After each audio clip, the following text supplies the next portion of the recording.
जय श्री सीताराम श्रीमन्नारायण। आज हम फिर आ गए हैं। क्या कहने, आज शंबुक का वध करेंगे। शंबुक का वध बहुत आवश्यक था, लेकिन दुर्भाग्य से क्या हुआ, शंबुक को अपने वध से कोई दिक्कत नहीं थी, आधुनिक विचारकों को दिक्कत हो गई जिनमें विचार है ही नहीं।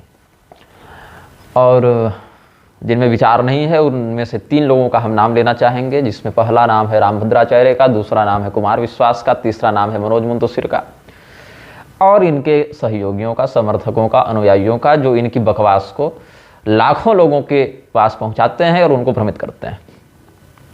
श्री रामचंद्र जी के चरित्र में शंबुक वध को बहुत ही विवादास्पद माना जा रहा है आज के मूर्खों के द्वारा, और इसमें सबसे बड़ा हाथ ये हो गया है आजकल की जो राजनीतिक स्थिति है, जिसमें मिशनरियों के बहकावे में आने वाले अंबेडकर, पेरियार और फुले और इन जैसे धर्मद्रोहियों के समर्थक गण जो भगवान श्री रामचंद्र जी के शंबुक वध संबंधी वृत्तांत के आधार पर यह कहना चाहते हैं कि पूर्व काल में अत्याचार हुआ और अन्याय हुआ, शोषण हुआ। और रामभद्राचार्य जैसे दूसरे श्रेणी के मूर्ख जो डर जाते हैं, सहम जाते हैं कि नहीं नहीं मेरे राम जी पर कलंक मत लगाओ, हाय रे दैया मत बुलाओ, मत लगाओ, मत लगाओ कलंक, ऐसा कुछ हुआ ही नहीं था, ये तो बाद में किसी ने जोड़ दिया, बाद में किसी ने मिला दिया वाले राग अलापते हुए वाली प्रलाप बुद्धि का प्रदर्शन करते हुए छाती पीटते रहते हैं। अब हम शंबुक वध के विषय में चर्चा करेंगे। शंबुक वध बिल्कुल प्रामाणिक बात है, असंदिग्ध बात है। भगवान श्री रामचंद्र जी ने शंबुक का वध करके बहुत बढ़िया किया, और भी अगर कोई वैसा व्यक्ति कुकर्म करता तो उसका भी वध किया जाता और किया जाना चाहिए। भगवान श्री रामचंद्र जी की आदर्श मर्यादा का यह एक बहुत ही सुंदर उदाहरण है, और कैसे है आज हम लोग इस पर चर्चा करेंगे। शंबुक के बिंदु पर चर्चा करते हैं। शंबुक के प्रसंग का आरंभ होता है ब्राह्मण के बच्चों के मरने से। ब्राह्मण अपने नवजात शिशुओं को मरा हुआ देखकर उनकी मृत्यु से खिन्न होकर मृत बालक को राम जी के दरबार में लाकर रख देता है और राम जी को उसका दोषी ठहराता है। तो राम जी को आकाशवाणी के कारण यह ज्ञात होता है कि शंबुक नाम का एक शूद्र वन में उल्टा टंग कर धूम्रपान करके घोर तपस्या कर रहा है, और ऐसी तपस्या शूद्र के लिए पाप है, विहित नहीं है। उसी पाप का निवारण राम जी नहीं कर रहे थे, जिसके कारण राम जी उसके पाप में भागीदार हो गए, और राम जी जब स्वयं पाप में भागीदार हो गए तो राजा के पाप युक्त होने के कारण ही प्रजा में यह कष्ट हो गया। ये बात है लोक दृष्टि से। ऐसे तो राम जी निष्पाप हैं, पतित पावन हैं, उनको स्वयं कोई पाप बाधित नहीं करता, लेकिन राजा की दृष्टि से चिंतन करें तो ये बात है। अब ऋषि महर्षियों ने बताया कि अब्राह्मणो नवै कश्चित तपस्तपति राघव अमृतवस्तदा सर्वे जायन्ते चिरजीविनः। और आगे भविता शूद्र योन्याम तो तपश्चर्या कलौ युगे सते विषय पर्यंते राजन उग्रतरम तप। कि राम जी ब्राह्मण को छोड़कर कोई दूसरा व्यक्ति कठोर तपस्या नहीं करता है। सभी प्राणी अकाल मृत्यु से मुक्त होकर दीर्घायु होते हैं। तब एक ब्राह्मण के परिश्रम से सबको लाभ हुआ। यहाँ क्या कहा जा रहा है, अब ब्राह्मणों नवै कश्चित तपस्तपति राघव अमृत्यवस्तदा सर्वे जायन्ते चिरजीविनः। जब ब्राह्मण को छोड़कर कोई व्यक्ति ऐसी कठोर तपस्या नहीं करता, मतलब केवल ब्राह्मण करता है, तो सभी प्राणी चिरंजीवी होते हैं, अकाल मृत्यु किसी की नहीं होती। इस श्लोक को ध्यान से आप श्रवण करेंगे। एक ब्राह्मण के परिश्रम से सबों को लाभ हुआ, ऐसे ही सभी वर्ण वाले अपनी निश्चित मर्यादा के अनुसार कर्म को करते हैं तो सबको लाभ होता है, अन्यथा सबकी हानि होती है। शूद्र को यदि तपस्या करनी है तो कलयुग में करे, क्योंकि कलयुग में तपस्या शूद्र में प्रतिष्ठित हो जाती है, किंतु इस त्रेता युग में शूद्र के लिए ऐसी तपस्या का विधान नहीं है। तो कैसी तपस्या शूद्र को करनी चाहिए यह भी निश्चित है। ये नहीं कि अपने मनमौजी तपस्या करने लगे। रामदेव ने स्वयं को ब्राह्मण घोषित कर रखा है अभी, लेकिन अगर रामदेव को कोई गाली गलौज कर दे तो अभी STSC एक्ट लगवाने घुस जाएगा। हालांकि वो STSC माता भी नहीं है, OBC श्रेणी में आएगा सरकार की दृष्टि से, लेकिन स्वयं को ब्राह्मण घोषित कर रखा है उसने। अब आप पूछेंगे कि तपस्या करने से भी पाप होता है क्या? बिल्कुल होता है। शूद्र के लिए कठोर तपस्या का निषेध है। ये सब कष्ट भोगने के लिए ब्राह्मण है। ब्राह्मणस्य हि देहोयं क्षुद्र कामाय निश्चते। तो शूद्र का कार्य क्या है? अपने जाति के अंतर्गत समाज की सेवा करना, शिल्पकार, शस्त्रकार, रत्न का कार्य, निर्माण कार्य, लकड़ी का काम, लोहा, खनिज, चमड़ा, यंत्र, वस्त्र इत्यादि सब का कार्य जो है शूद्र वर्ण का है। अब बोलेंगे ये तो गड़बड़ बात है, तो भाषा बदल देते हैं। आज की भाषा में कहे तो फैशन डिजाइनिंग का काम शूद्र वर्ण का है। बढ़िया लगा सुन के। पेट्रोलियम का काम शूद्र का है, जियोलॉजी का काम शूद्र का है, जेमोलॉजी का काम भी शूद्र का है, इंजीनियरिंग का काम भी शूद्र का है बहुत से विभागों में, सिविल इंजीनियरिंग का काम भी शूद्र करता है, डिफेंस इक्विपमेंट भी वो बना सकता है, ऑटोमोबाइल सेक्टर में उसका काम है, सर्विस सेक्टर में काम है, कॉस्मेटिक्स में काम है, हॉर्टिकल्चर में काम है, आर्ट एंड क्राफ्ट में काम है, कंस्ट्रक्शन में काम है। अब बढ़िया लग रहा है सुन के, हाँ बहुत बढ़िया करियर है शूद्र के लिए। अब भाषा ठीक है ना। ब्राह्मण तो दूध, नमक और तेल का व्यापार भी कर ले या शस्त्रजीवी हो जाए तो नरक जाना पड़ता है। कृष्ण भगवान ने अर्जुन को गीता के 18वें अध्याय के श्लोक 45-46 में कहा है, स्वे स्वे कर्मण्यभिरतः संसिद्धिं लभते नरः स्वकर्म निरतः सिद्धिं यथा विन्दति तच्छृणु यतः प्रवृत्तिर्भूतानां येन सर्वमिदं ततं स्वकर्मणात्मभ्यर्च्य सिद्धिं विन्दति मानवः। अपने अपने स्वाभाविक कर्म में अभिरत मनुष्य संसिद्धि को प्राप्त कर लेता है। स्वकर्म में रत मनुष्य किस प्रकार से सिद्धि प्राप्त करता है वो सुनो। जिस परमात्मा से संपूर्ण प्राणियों की उत्पत्ति होती है और जिससे यह संपूर्ण संसार व्याप्त है, उस परमात्मा का अपने कर्म के द्वारा पूजन करके मनुष्य परम सिद्धि को प्राप्त होता है। ध्यान दे, अपने कर्म के द्वारा, उस कर्म के द्वारा नहीं जिसको आपने चुन रखा है। जो आपका कर्म पहले से निश्चित है, उस कर्म के द्वारा जिसके लिए उसे निश्चित वर्ण, जाति, गोत्र, कुल, क्षमता के साथ युक्त करके भेजा गया है। तो सामान्य तपस्या तो शूद्र कर सकता है, लेकिन जैसी तपस्या शंबुक कर रहा था उल्टा टंग के धुआं पी के, वैसी तपस्या नहीं। सामान्य तपस्या, व्यवहारगत तपस्या क्या है? श्रीमद् भगवद गीता के 17वें अध्याय के श्लोक 14 से 16 तक देखें। देव द्विज गुरु प्राज्ञ पूजनम शौचमार्जवम ब्रह्मचर्य महिंसा च शारीरम तप उच्यते अनुद्वेग करं वाक्यं सत्यम प्रिय हितं च यत् स्वाध्यायाभ्यसनं चैव वाङ्मयं तप उच्यते मनः प्रसाद सौम्यत्वं मौनम् आत्मविनिग्रहः भाव संशुद्धिरित्येतत् तपोमानसमुच्यते। देवता, ब्राह्मण, गुरुजन और जीवन मुक्त महापुरुष आदि का सत्कार करना, शुद्धि रखना, सत्य, सरलता इत्यादि का पालन करना, सत्य नहीं, सरलता का पालन करना, ब्रह्मचर्य का पालन करना, हिंसा न करना, ये सब शरीर संबंधी तपस्या कही गई है। उद्वेग नहीं करने वाला, सत्य, प्रिय, हितकारक भाषण बोलना, स्वाध्याय करना, अभ्यास करना, यह वाणी संबंधी तप कहा गया है। मन की प्रसन्नता, सौम्य भाव, मननशीलता, मन पर नियंत्रण, भावों की शुद्धि, ये सब मन संबंधी तपस्या कहे गए हैं। ये सभी सामान्य तप हैं जिसको अपनी वर्ण मर्यादा के अनुसार सभी स्त्री पुरुष आदि को करना चाहिए, लेकिन उल्टे टंग के धुआं पी के कठोर तपस्या करने का नियम शूद्र के लिए नहीं है। शंबुक के पास जाकर राम जी ने उसको तपस्या के तेज से प्रकाशित देखा। उसका मुख नीचे था, वह अग्निकुंड से धूम्रपान कर रहा था, उसके शरीर में जगह जगह पंचाग्नि के दास से जलने के निशान थे। तो राम जी ने उसका परिचय और तपस्या का उद्देश्य पूछा। पद्म पुराण के केवल वाल्मीकि जी के उत्तरकांड में ही, वाल्मीकि रामायण के उत्तरकांड में ये बात ऐसी नहीं, अनेकानेक ग्रंथों में इसका वर्णन है। अनेकानेक आचार्यों ने, मध्वाचार्य जी ने, वल्लभाचार्य जी इत्यादि आचार्यों ने इसका व्यवहार में, अपने भाष्य में, अपने ग्रंथों में वर्णन किया है। मैं आपको सारा कुछ बता रहा हूं जो प्रधान है। सब तो हरिअरमता, हरिकथारमता के आधार पर है, बता नहीं सकते, लेकिन जो प्रधान है, श्रद्धालु लोगों का भ्रम जिससे दूर हो जाए उतना हम बताएंगे। पद्म पुराण के पाताल खंड के अध्याय 35 के श्लोक 70 से 73 तक देखिए। उवाच राघवो वाक्यम धन्यस्त्वमर प्रभ कस्याम यौनो तपो वृद्धिर्वर्तते दृढ़ निश्चय अहम दाशरथी रामः पृच्छामित्तां कुतूहलात् कोर्थो व्यवसितस्तुभ्यं स्वर्गलोकोऽथ त्वेतरः किमर्थं तप्यसे वा त्वं श्रोतमिच्छामि तापस ब्राह्मणो वासि भद्रं ते क्षत्रियो वाथ दुर्जयः वैश्यस्तृतीय वर्णो वा शूद्रो वा सत्यमुच्यतां तपः सत्यात्मकं नित्यं स्वर्गलोक परिग्रहे। राम जी ने जाकर पूछा कि देवताओं के समान तुम्हारा तेज है तपस्या के कारण, तुम धन्य हो। इस प्रकार से कठिन तपस्या करने वाले तुम हो कौन?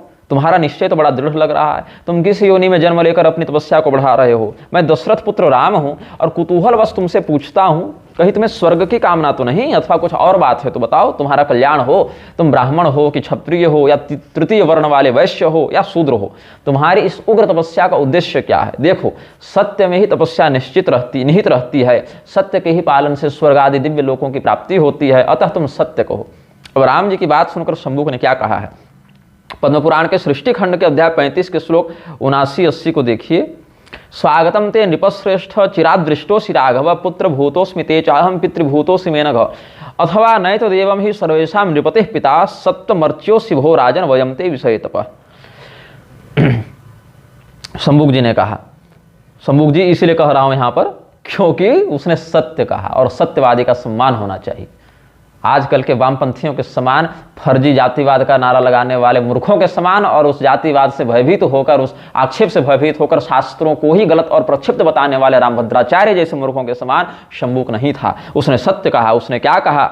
हे राजाओं में श्रेष्ठ राघव, आपका स्वागत है। आपसे बहुत दिनों के बाद भेंट हुई है। चिरादृष्टोसि राघव, बहुत दिनों के बाद आपसे भेंट हुई है। बहुत दिनों के बाद कैसे भेंट हुई इसका मैं कौशिक रामायण के समन्वय से बताऊंगा, क्योंकि पहले मिल चुके थे ये दोनों। कब मिले थे, कब देखा था, वो सब बाद में बताऊंगा। मतलब पूर्व परिचित था शंभू। फिर भी राम जी ने पूछा एक बार, क्योंकि तपस्या करने जाएगा तो दाढ़ी जटा बाल बढ़े रहेंगे ना, थोड़ा पूछना चाहिए। तो हे निष्पाप राम, अनघ कहा, हे निष्पाप राम, मैं तो आपके पुत्र के समान हूं और आप मेरे पिता तुल्य हैं। अब इसमें कौन सी नई बात है? अथवा नहीं तो देवम ही सर्वेशा नृपति पिता, राजा तो प्रजा के लिए सदैव पिता तुल्य ही है। आप सत्वगुण के द्वारा पूजित हैं, मैं तपस्या का विषय बताता हूं। अब जो लोग कर्मणा वर्ण व्यवस्था मानते हैं, जन्मना नहीं, वो आगे के उत्तर पर विशेष ध्यान देंगे। तपस्या करने का कार्य विशेषतः ब्राह्मणों का है। यदि केवल कर्म से वर्ण होता तो राम जी को पूछना ही नहीं पड़ता और न ही कोई दोष की बात होती। तपस्या करने से शंभुक ब्राह्मण नहीं बन गया, अपितु राम जी के आदर पूर्वक पूछने पर शंभुक ने भी कितना स्पष्ट और विनीत भाव से निम्न उत्तर दिया है। शूद्र योनि प्रसूतो हम तप उग्रम समास्थितः, देवत्वं प्रार्थये राम स्व शरीरेण सुब्रत, न मिथ्याहं वदे भूप देवलोक जिगीषया, शूद्रम मां विद्य काकुस्थ शंभुकम नाम नामतः। पद्म पुराण के सृष्टि खंड के अध्याय 35 के श्लोक 83-84 में कहता है, हे श्रेष्ठ व्रत का पालन करने वाले राम, मैं शूद्र योनि में उत्पन्न हुआ शंभुक हूँ। मैं यहाँ उग्र तपस्या में लीन हूँ। मेरी इच्छा है मैं इसी शरीर से देवता बन जाऊँ। देवत्वम प्रार्थये राम स्व शरीरेण सुब्रत। राम जी के पूर्वज थे ना महाराज त्रिशंकु, वो भी इसी शरीर से स्वर्ग जाना चाहते थे, लेकिन प्रकृति विरुद्ध होने के कारण उनको दंड मिला कि नहीं मिला? वो तो स्वयं राम जी के पूर्वज थे, हरिश्चंद्र के पिता थे, वशिष्ठ विश्वामित्र आदि ऋषियों की संगति करते थे। ऐसे श्रेष्ठ राजा को भी दंड मिला। ये नहीं कि कोई क्षत्रिय ने शूद्र का माथा काट दिया, राम जी क्षत्रिय थे, दलितों पर अत्याचार हो गया। ये तो दलित शब्द ही बहुत बड़ा फर्जीवाड़ा है। ये तो राजनीतिक स्वार्थ से उत्प्रेरित लोगों ने दलित शब्द कह दिया। और कई बार तो लोग कहते हैं हमारा ये राजा था, हमारा ये राजा था, हम इतने संख्या बल में हैं, इतने हैं, और जब रोने गाने की बात आती है तो हम दलित हैं, हम पर अत्याचार हो गया, शोषण हो गया। तो इस प्रकार के वैमनस्य से युक्त करके समाज को तोड़ा जा रहा है, भ्रमित किया जा रहा है, काल्पनिक बातों के आधार पर भरमाया जा रहा है और सत्य को प्रसारित नहीं किया जा रहा है। तो क्या कहता है शंभुक कि मैं इस तपस्या को क्यों कर रहा हूं? इसी शरीर से देवता बन जाऊं। मैं देवताओं के लोक की प्राप्ति की अभिलाषा रखता हूं। मैं झूठ नहीं बोलता। न मिथ्याहं वदे भूप देवलोक जिगीषया। मैं हे ककुस्थवंशी राम, आप मुझे शंभुक नामक शूद्र जाने, शूद्रम मां विद्धि काकुस्थ शंभुकम नाम नामतः। कितना सुंदर संवाद है। आपको कहीं शोषण या वंचना या अत्याचार दिख रहा है? लोग मरने के बाद स्वर्ग नहीं जा पाते। ये शंभुक भाई साहब इसी शरीर से देवता बनने चले थे। ये इनके वर्ण धर्म के विरुद्ध था, इसीलिए इन्हें अतिक्रमण का पाप लगता। तो राम जी पिता है ना, क्या कहा? आप पिता हैं हमारे, सर्वेशाम नृपति पिता, ये शंभुक ने स्वयं कहा है। तो कोई भी पिता अपने पुत्र को इस प्रकार से गलत रास्ते पर जाते देख सकता है क्या? विशेष करके उस स्थिति में जब स्वयं धर्म की रक्षा करने के लिए ही उनका अवतार हुआ हो। मर्त्यावतारस्त्व मर्त्य शिक्षणम, भगवान का मर्त्यावतार मनुष्यों को शिक्षा देने के लिए ही हुआ हो। और स्वयं भगवान के पूर्वज त्रिशंकु भी इस दुराग्रह के कारण स्वर्ग से भ्रष्ट करवा दिए गए थे। वो तो विश्वामित्र जी की विशेष कृपा हो गई कि लटक गए, नहीं तो बचना तो था नहीं उनको। तो विष्णु धर्मोत्तर पुराण के तीसरे खंड के अध्याय 320 के श्लोक 11-12 को देखिए। शूद्रस्त्रिरात्रम कुरुते विषये यस्य भूपतेः तस्य सीदति तद्राष्ट्रम व्याधि दुर्भिक्षतस्करैः तपः कुर्वीत शूद्रस्तु चैकद्विद्योषान्तरम यथाशक्ति द्विजश्रेष्ठास्तेन कामानुपास्नुते। जिसके राज्य में शूद्र वर्ण का व्यक्ति 3 दिन से अधिक कठोर तपस्या कर लेता है, उस राजा के राज्य में अकाल, आतंकवाद और महामारियों का प्रकोप हो जाता है। इसीलिए हे ब्राह्मणों, शूद्र को बस 1 या 2 दिन या इससे भी कम यथाशक्ति का व्रत करना चाहिए। इसी से उसकी सारी मनोकामना पूरी हो जाती है। महाभारत के अनुशासन पर्व के अध्याय 147 में भी देखिए, सपादलक्ष्य महाभारत के, तपसा शोभते विप्रो राजन्यः पालनादिभिः आतिथ्येन तथा वैश्य शूद्रोदास्येन शोभते। ब्राह्मण की शोभा तपस्या से है, प्रजा का अच्छे प्रकार से पालन करने से क्षत्रियों की शोभा है, आतिथ्य सामाजिक प्रकल्पों से वैश्य की शोभा है, और सेवा कर्म में शूद्र की शोभा है। अब शंभुक का क्या किया राम जी ने? अपने तलवार से उसका मस्तक काट दिया। इसके बाद क्या? राम जी के ऐसा करते ही ब्राह्मण के मृतपालक जीवित हो गए और राम जी के ऊपर पुष्पों की वर्षा होने लगी। और शंभुक के विषय में देवताओं ने यह कहा, उस समय देवताओं ने क्या कहा? त्वत्कृतेन हि शूद्रोयम सशरीरोभ्यगादिवम देवानां भाषितम श्रुत्वा राघव सुसमाहितः। पद्म पुराण के सृष्टि खंड के अध्याय 35 के श्लोक 90 में, हे राम जी, आपके इस कृत्य से यह शूद्र सशरीर ही दिव्य लोक को जा रहा है। देवताओं के ऐसे वचन सुनकर राम जी अत्यंत प्रसन्न हो गए। अब सशरीर से क्या तात्पर्य है यहाँ पर? उसी शरीर को राम जी ने दिव्य के रूप में परिणत किया और शूद्र शंभु को स्वर्ग दिया है। कोई नरक नहीं गया है शूद्र। यही राम जी की दिव्य लीला है कि शंभु को 2 लाभ हुए। एक तो बिना आगे परिश्रम किए स्वर्ग मिल गया, अब हो सकता है वो लटके रहता, धूम्रपान करता रहता, तो पता नहीं कितने कितने वर्षों तक वो पड़ा रहता और उसके अनधिकृत तपस्या से लोग मरते रहते, महामारी फैलती रहती। वो भी बच गए मरने से लोग, और इसको तुरंत राम जी ने स्वर्ग ही भेज दिया कि जा तो हम ही भेज देते हैं। अपग्रेड कर दिया, अद्यतित कर दिया, उसी शरीर में पुनर्जीवित कर दिया। शूद्र होकर उग्र तपस्या करने का जो पाप लगता, उसका जो दंड बनता, सो अधिकृत राजा के द्वारा दंडित होकर प्रारब्ध शुद्धि उसकी हो गई। पिता तुल्य राम पुत्र भाव रखने वाले शंभुक के प्रति इससे श्रेष्ठ उपकार वाला क्या कर सकते थे। इधर ब्राह्मण के मृत बालक भी जीवित हो गए, शंभुक की जो स्वर्ग जाने की कामना थी वो भी पूरी हो गई, शंभुक को कोई दिक्कत ही नहीं हुई। अपितु राम जी कृपा से तो जो बहुत दीर्घ काल तक उसको परिश्रम करना पड़ता, उससे वह बच गया। अब ये शंभुक वास्तव में था कौन, ये चिंतन करना चाहिए। शंभुक कोई सामान्य व्यक्ति नहीं था। जैसे रावण ब्राह्मण कुल में उत्पन्न होकर भी ब्रह्म राक्षस हो गया मातृ योनि के दोष के कारण, और पूर्व काल के लक्ष्मी जी के शाप, सनत कुमार इत्यादि के शाप, अश्विनी कुमार इत्यादि के शाप जो भागवत में वर्णित हैं, देवी भागवत में वर्णित हैं, आनंद रामायण में वर्णित है, महाभारत में वर्णित है, बहुत से ग्रंथों में वर्णित हैं ये सब बातें। तो भगवान ने उसका वध किया, उसको उद्धृत किया, उसका उद्धार किया। तो यहाँ तो कोई हल्ला करने नहीं आ रहा है कि राम जी ने ब्राह्मण मार दिया, राम जी ने ब्राह्मण मार दिया। अगर कोई कर रहा है तो स्वयं मूर्ख है। तो कोई भी असुर चाहे किसी भी रूप में आकर धर्म का विहिंसन करे, वह रावण जी के द्वारा दंडित होता। अब चाहे वह असुर ब्राह्मण के रूप में आकर रावण के नाम से प्रसिद्ध हो जाए, या हिरण के रूप में आके मारीच के नाम से प्रसिद्ध हो जाए, या शूद्र के रूप में आके शंभुक के नाम से प्रसिद्ध हो जाए। ये था कौन बोले, सदाशिव संहिता में कहते हैं कि राम जी की आज्ञा से स्वयं हनुमान जी मध्वाचार्य जी का अवतार धारण करके आए। हम बता चुके हैं इस विषय में आपको। महाभारत तात्पर्य निर्णय में भगवान मध्वाचार्य जी ने 9वें अध्याय के श्लोक 19 और 20 में क्या लिखा है, अथ शूद्र तपश्चर्या निहतम विप्रपुत्रकम उज्जीवयामास विभुर हत्वा तम शूद्र तापसम जंघनामा सुरः पूर्वम गिरिजा वरदानतः बभुव शूद्रः कल्पायुः स लोकक्षय काम्यया तपश्चचार दुर्बुद्धिरिच्छन माहेश्वरम पदम। राम जी जो हैं उन्होंने शूद्र शंभु को क्यों मारा? वास्तव में वो जंघासुर नाम का राक्षस था। जैसे मारीच हिरण का वेश बना के आया था तो हिरण थोड़ी बन जाएगा, वो तो रहेगा राक्षस ही। उसकी बुद्धि, उसकी वृत्ति, उसका उद्देश्य आसुरी है, ऐसे रावण का है।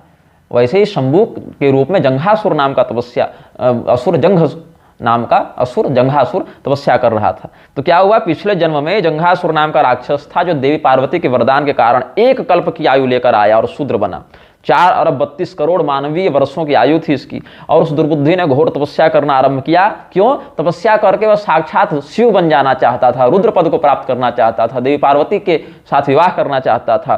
तो माहेश्वर पद को प्राप्त करने की इच्छा से स्वयं हम ही महादेव बन जाएं, इस इच्छा से भी तपस्या कर रहा था। उसकी योजना बहुत लंबी थी, केवल यहाँ से स्वर्ग जाना नहीं, स्वर्ग के बाद उसको रुद्र पद भी प्राप्त करना था। लेकिन जैसे भगवान के बाण का स्पर्श प्राप्त करके मारीच ने आसुरी शरीर का परित्याग किया और शुद्ध बुद्धि से युक्त हो गया, दिव्य लोक गया। या कबंध, विराध इत्यादि राक्षसों को भगवान ने जब मारा है तो वे शुद्ध निर्मल चित्त वाले हो गए हैं।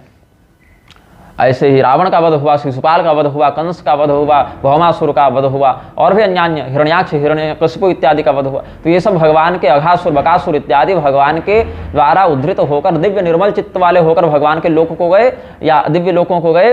तो उसी प्रकार से ये जंघासुर को भी भगवान ने मारा है, तो इसकी बुद्धि भी सुधरी और ये भी दिव्य लोक को गया। तो यहाँ पर जो रुद्र पद को प्राप्त करके संसार को नष्ट करना चाहे, क्यों? लोकक्षय काम्यया, संसार को नष्ट करने की इच्छा से वो तपस्या कर रहा था। आज आप भले बहुत बड़े वैज्ञानिक हों, लेकिन घर में संसार को नष्ट करने की इच्छा से बम बनाने लगे और प्रशासन के द्वारा आपको अगर दंडित किया जाए या अधिकृत जन आपको अगर जेल में डाल दें, तो आप क्या कहेंगे? हम वैज्ञानिक थे, हम पर अत्याचार हो गया। अरे भैया, तुम बम बना के संसार नष्ट करना चाह रहे हो, तुम अपनी बुद्धि का, विज्ञान का दुरुपयोग कर रहे हो। उसी प्रकार से शंभुक नामक शूद्र जो है वो वास्तव में जंघासुर नाम का राक्षस था, और संसार को नष्ट करने की कामना से और स्वयं महादेव बनने की इच्छा से, क्योंकि महादेव का काम है संहार करना, त्रिदेवों के अंतर्गत भगवान महादेव संहार करते हैं। तो भगवान महादेव के रूप में स्वयं को स्थापित करके संसार को नष्ट करने की इच्छा रखता था। तो जो रुद्रपद प्राप्त करके संसार की स्थिति को नष्ट करना चाहे, जिसकी तपस्या शुरू करने से ही ब्राह्मण के पुत्र मरने लग जाएं, इतना कठोर आसुरी आभिचारिक तप जिसका हो, उसको मारकर भगवान ने क्या गलत किया? और हाँ, भगवान ने उसे दिव्य शरीर से युक्त करके स्वर्ग भी तो भेजा। मारने से पूर्व भगवान का जो वार्तालाप उससे हुआ है पिता पुत्र वाला, वो हम पद्म पुराण के सृष्टि खंड आदि के आधार पर आपको हम बता ही चुके हैं। अब इसमें लोग कहते हैं कि शबरी जी की तपस्या भी तो तपस्या ही थी, उनको भगवान ने क्यों कहा क्वचित्ते वर्धते तपः, क्वचित्ते वर्धते तपः, ऐसा कुछ है ना। तो इसका कारण है कि शबरी जी उग्र तपस्या नहीं कर रही थी, वो भक्ति परक तपस्या कर रही थी, भक्ति योग और सेवा भाव का आश्रय लेकर आराधना कर रही थी। भक्ति और सेवा भाव पर चारों वर्णों के अपने अपने अधिकार सिद्ध हैं, और शबरी की साधना का तो कुछ उद्देश्य था ही नहीं कि हमको ये मिल जाए या वो मिल जाए, वो तो उद्देश्य से परे हो चुकी थी, केवल राम आ जाएं इतनी अभिलाषा उसकी थी। और इसके विपरीत शंभुक की तपस्या उग्र थी, कठोर थी। शंभुक की तपस्या से संसार में प्रतिफल दूसरा हो रहा था, शबरी जी की तपस्या से किसी को कोई समस्या नहीं हो रही थी, कोई किसी को कष्ट नहीं था, इसीलिए उनकी तपस्या में कोई दिक्कत नहीं हुई। वो सामान्य सदाचार और भक्ति का ही केवल पालन कर रही थी, ऐसा समझना चाहिए। अब एक इसमें प्रश्न उठता है जो कि लोगों के द्वारा उठाया जाता है कि उत्तरकांड में ही कहते हैं, नाकाले म्रियते कश्चिन न व्याधे प्राणिनाम तथा नानर्थो विद्यते कश्चित रामे राज्यम प्रशासति। राम जी के राज्य में किसी की अकाल मृत्यु नहीं होती थी, किसी प्रकार की व्याधि से कोई पीड़ित नहीं होता था। यदि ये बात सत्य मान लें तो ब्राह्मण का बालक अकाल मृत्यु से ग्रस्त कैसे हो गया?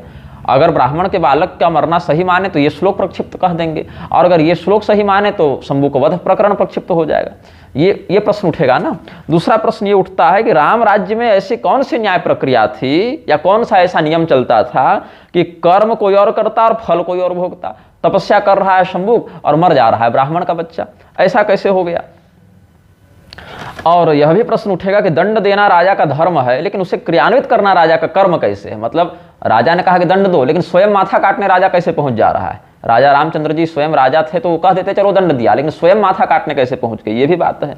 और कुछ लोगों ने तो यह भी कुतर्क किया है कि श्री रामचंद्र जी ने तलवार से शंभु का मस्तक काटा, लेकिन कहीं इससे पहले तलवार का तो वर्णन नहीं मिलता, धनुष बाण इत्यादि का वर्णन मिलता है। और इधर क्या मजे की बात है कि उधर उसका माथा कटा और इधर ब्राह्मण का बच्चा जिंदा हो गया। यहाँ कौन सा कर्म का सिद्धांत चरितार्थ हुआ भाई? ये सब विसंगतियों के कारण शंभु को वध प्रक्षिप्त है। ये सब प्रलाप रामभद्राचार्य करता रहता है, पंडित रामाधर शर्मा उपाध्याय भी ये सब कुतर्क कर चुके हैं। तो हमने इन सभी बातों का प्रतिखंडन अपनी पुस्तक में किया है, वहीं से मैं आपको बता रहा हूं, क्योंकि सारे प्रमाण हमने लिख कर रखे थे। उत्तरकांड प्रसंग एवं संन्यासाधिकार विमर्श इस पुस्तक का नाम है, इसी पर हमने लिखा है ये सब। तो बात है, राम राज्य में पूर्णतः शास्त्रीय वाक्यों के आधार पर चलने वाली न्याय व्यवस्था थी। राजा के राज्य में कोई अधर्म होता है तो किसी न किसी अंग में राजा के साथ पूरी प्रजा को भोगना ही पड़ता है।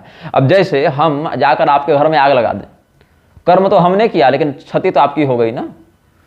जो प्रश्न किया जा रहा है कि कर्म शंभु कर रहा था तो ये ब्राह्मण का बच्चा कैसे मर गया, तो अगर हम जाकर आपके घर में आग लगा दें तो आग आपने नहीं लगाई, घर वाले ने नहीं लगाई, लेकिन मेरे कर्म से आपकी हानि हुई ना, आपके ही प्रारब्ध से हुई कुछ ऐसा कि हमने किया, लेकिन प्रत्यक्ष देखें तो कर्म हमारा और परिणाम आपका।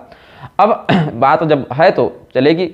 क्या कहते हैं, विप्राणाम कर्म दोषश्च प्रजानाम जायते क्षयः। ब्राह्मण यदि अपने कर्म को दूषित कर ले तो प्रजाओं का नाश होता है। क्यों? ब्राह्मण माथा है ना, दिमागी भ्रष्ट हो जाएगा तो बाकी सारे अंग तो विकृत हो ही जाएंगे। ब्राह्मण अगर अपने धर्म में निष्ठा रखे तो सभी वर्णों को अपने धर्म के अनुसार लगा कर रखता है, सबका कल्याण होता है। तो विप्राणाम कर्म दोषश्च प्रजानाम जायते क्षयः स्कंद पुराण के माहेश्वर खंडांतर्गत कौमारिका खंड के अध्याय 40 के श्लोक 222 में कहते हैं। आप देखें श्रीमद् भागवत महापुराण के 10वें स्कंध के अध्याय 89 में श्लोक 23, छत्रबंधो कर्म दोषात पंचत्वम में गतोर्भक। एक ब्राह्मण था जिसके बच्चे मर जाते थे, जहां पर कहते हैं ना, मृत्युम विजित्य प्रधने यान सेत प्रजाम प्रभो, मैं आपके मरे बच्चों को भी लेकर आऊंगा, यमराज को जीतना पड़े तो जीतना पड़े। अर्जुन जो बच्चों को बचाने जा रहे हैं, फिर नहीं बचा पाए तो भूमा पुरुष के पास जाकर भगवान कृष्ण ने वो बच्चे मंगवाए, मतलब वहां जाकर दर्शन करवाए। ये सब श्रीमद् भागवत में प्रसिद्ध है, जो ब्राह्मण के छोटे बच्चे मर जाते थे। तो वहां क्या कहते हैं, इस छत्रबंधु नाम मात्र के क्षत्रिय के कर्मदोष से मेरा बच्चा मर गया। पद्म पुराण के भूमि खंड के अध्याय 28 के श्लोक 22-23 को देखिए, माता महस्य दोषेण वेनः कालात्मजात्मजः निज धर्मं परित्यज्य अधर्म निरतो भवत्। अपने नाना मृत्यु के दोष से ही वेन ने अपने धर्म का परित्याग करके अधर्म में मन लगाया। विष्णु धर्मोत्तर पुराण का आपको हम बता ही चुके हैं कि जिसके राज्य में शूद्र 3 रात्रि से अधिक कठोर तपस्या कर लेता है, उग्र तपस्या कर लेता है, उस राजा का राष्ट्र अकाल, तस्कर और रोगों से कष्ट पाता है। और वह मुनि ने महाराज सगर को, जो राम जी के पूर्वज थे, भगीरथ के पिता दिलीप, दिलीप के पिता अंशुमान, अंशुमान के पिता असमंजस, असमंजस के पिता सगर, तो राजा सगर जो बाहुक के पुत्र थे, सूर्यवंशी राजा थे, उनको राज्य धर्म का उपदेश करते हुए महर्षि औरव ने कालिका पुराण में औरव नीति के अंतर्गत अध्याय 88 के श्लोक 47-48 के अंतर्गत कहा है, यस्य राज्ये सदा शूद्र पुराणम संहिताम तथा पठन्ति स्यात् सहीन आयु राजा राष्ट्रेण सान्वयः, जिसके राज्य में सदैव शूद्र वेद संहिता और पुराण आदि का पाठ करते हैं, उस राजा की आयु का अपनी प्रजा की आयु के साथ ही नाश हो जाता है। शूद्र के लिए सदाचार ग्रंथ, स्वकर्म प्रकाशक, लोक शिक्षा इत्यादि का विधान है, खूब पढ़ें, लेकिन श्रुति पुराण आदि के विषय में उनको प्रत्यक्ष पाठ का अधिकार नहीं है। वही शूद्र जब अपने शूद्र धर्म का पालन कर लेगा, आगे बढ़ेगा, आगे बढ़कर वैश्य की योनि में जाएगा, वहां अगर वेद आदि का पाठ नहीं करेगा तो वह पतित कहलाएगा। जिसका जो अधिकार है उसके अंतर्गत पालन करना चाहिए। कर सभी लोग कर सकते हैं, लेकिन हर एक शरीर से वो काम नहीं कर सकते। जीव वेद पढ़ भी सकता है और नहीं भी पढ़ सकता है। जब ब्राह्मण पुरुष के रूप में रहेगा तो पढ़ेगा, और जब ब्राह्मणी स्त्री के रूप में रहेगा तो नहीं पढ़ेगा वही जीव। और वही जीव अगर ब्राह्मण पुरुष के रूप में रहे लेकिन उपनयन आदि से रहित हो तो वह वहां भी नहीं पढ़ सकता है। ये सब बहुत कुछ नियम है। एकलिंग पुराण के अध्याय 12 के श्लोक 117 में क्या कहते हैं, वायुदेव का वचन है, संगत्यावै पापकृन् मानवानां तुल्यम दंडम साधवः संस्पृशन्ति शुष्केण आर्द्रम दह्यते मिश्र भावा तस्मात् पापैः संगमम नैव कुर्यात्। हे नारद मुनि, वायुदेव कहते हैं एकलिंग पुराण के अध्याय 12 के श्लोक 117 में कि हे नारद, पापियों की संगति करने से सज्जनों को भी उनके बराबर ही दंड भोगना पड़ जाता है। जैसे सूखे काष्ठ के साथ गीला काष्ठ, गीली लकड़ी भी जल जाती है, अतः पापियों की संगति नहीं करनी चाहिए। और अध्याय 12 के श्लोक 128 में वायुदेव कहते हैं, कृते राष्ट्रम तथा लिप्यत्रेतायाम ग्राममेव च द्वापरे कुलमेकम च कलौ कर्ता च लिप्यते। सत्य युग में पापी का किया गया पाप पूरे राष्ट्र को लगता है, त्रेता युग में एक पापी का पाप पूरे ग्राम को लगता है, द्वापर में कुल को लगता है, और कलयुग में केवल पाप करने वाले या उसके समर्थक को ही लगता है। विष्णु धर्मोत्तर पुराण के द्वितीय खंड के अध्याय 61 के श्लोक 65 में देखिए, यस्य राज्यस्तु विषये श्रोत्रियः सीदति क्षुधा तस्य सीदति तद्राष्ट्रम दुर्भिक्षं व्याधि तस्करैः। जिस राज्य में वेदज्ञ ब्राह्मण भूख से पीड़ित होता है, उस राजा के राज्य में रोग, अकाल और तस्करों का बाहुल्य हो जाता है, प्रजा कष्ट पाती है। तो तात्पर्य है कि समाज के अलग अलग व्यक्तियों के कर्म और स्थितियों का प्रभाव पूरे समाज पर प्रत्यक्ष या परोक्ष रूप से पड़ता है। अब जब तक धर्म का पालन होता रहे तभी तक सुख और शांति संभव है। भगवान श्री रामचंद्र जी के राज्य में सामान्यतया अकाल मृत्यु नहीं होती थी, लेकिन यदि कोई हठपूर्वक मारने पर ही आ जाए, आक्रमण कर दे, तब क्या होगा? तब तो मृत्यु होगी ना। वायुदेव के अवतार या हनुमान जी के अवतार मध्वाचार्य जी ने महाभारत तात्पर्य निर्णय में स्पष्ट लिखा है कि शंभू देवत्व प्राप्त करके लोक संहार की कामना से तप कर रहा था। अब प्रहार को झेलने की सबसे कम शक्ति किसमें है? बालक में है। आपको एक लाठी मार दे आप न मरे, लेकिन कोई 4-5 साल के बच्चे को मार दे तब तो वो मर जाएगा ना। तो इसीलिए जब वो संसार को मारने के लिए तपस्या कर रहा था तो सबसे पहले प्रभाव किस पर पड़ा? बच्चे पर पड़ा। फिर धीरे धीरे बच्चे पर पड़ेगा, स्त्री पर पड़ेगा, बूढ़े पर पड़ेगा, फिर जवान पर पड़ेगा। सहन शक्ति की दृष्टि से देखें। और राम जी ने राजा बनने के बाद भी कई युद्ध लड़े हैं। ये भी वैक्मांत्रिक युद्ध था। अब किसी के बच्चे को आप जहर खिला दें तो मरेगा ना। जब सामान्यतया कोई नहीं मरेगा, लेकिन जब उत्प्रेरक घातक प्रहार किया जाए तो मरेगा। दंड देने में ही क्रियान्वित करने का भाव भी छिपा है। आप महाभारत इत्यादि का प्रसंग देखें तो राजा को बनाया क्यों गया? ताकि वो प्रजा के अधर्म को नियंत्रित करने के लिए उन्हें दंडित करें। राज्याभिषेक के समय भी राजा में सभी देवताओं का वास होता है, जिसमें दंडधारी यमराज का भी न्यास करना चाहिए। राजा केवल न्यायाधीश नहीं है कि निर्णय सुना दिया और काम कोई और करे, राजा स्वयं दंड भी दे सकता है।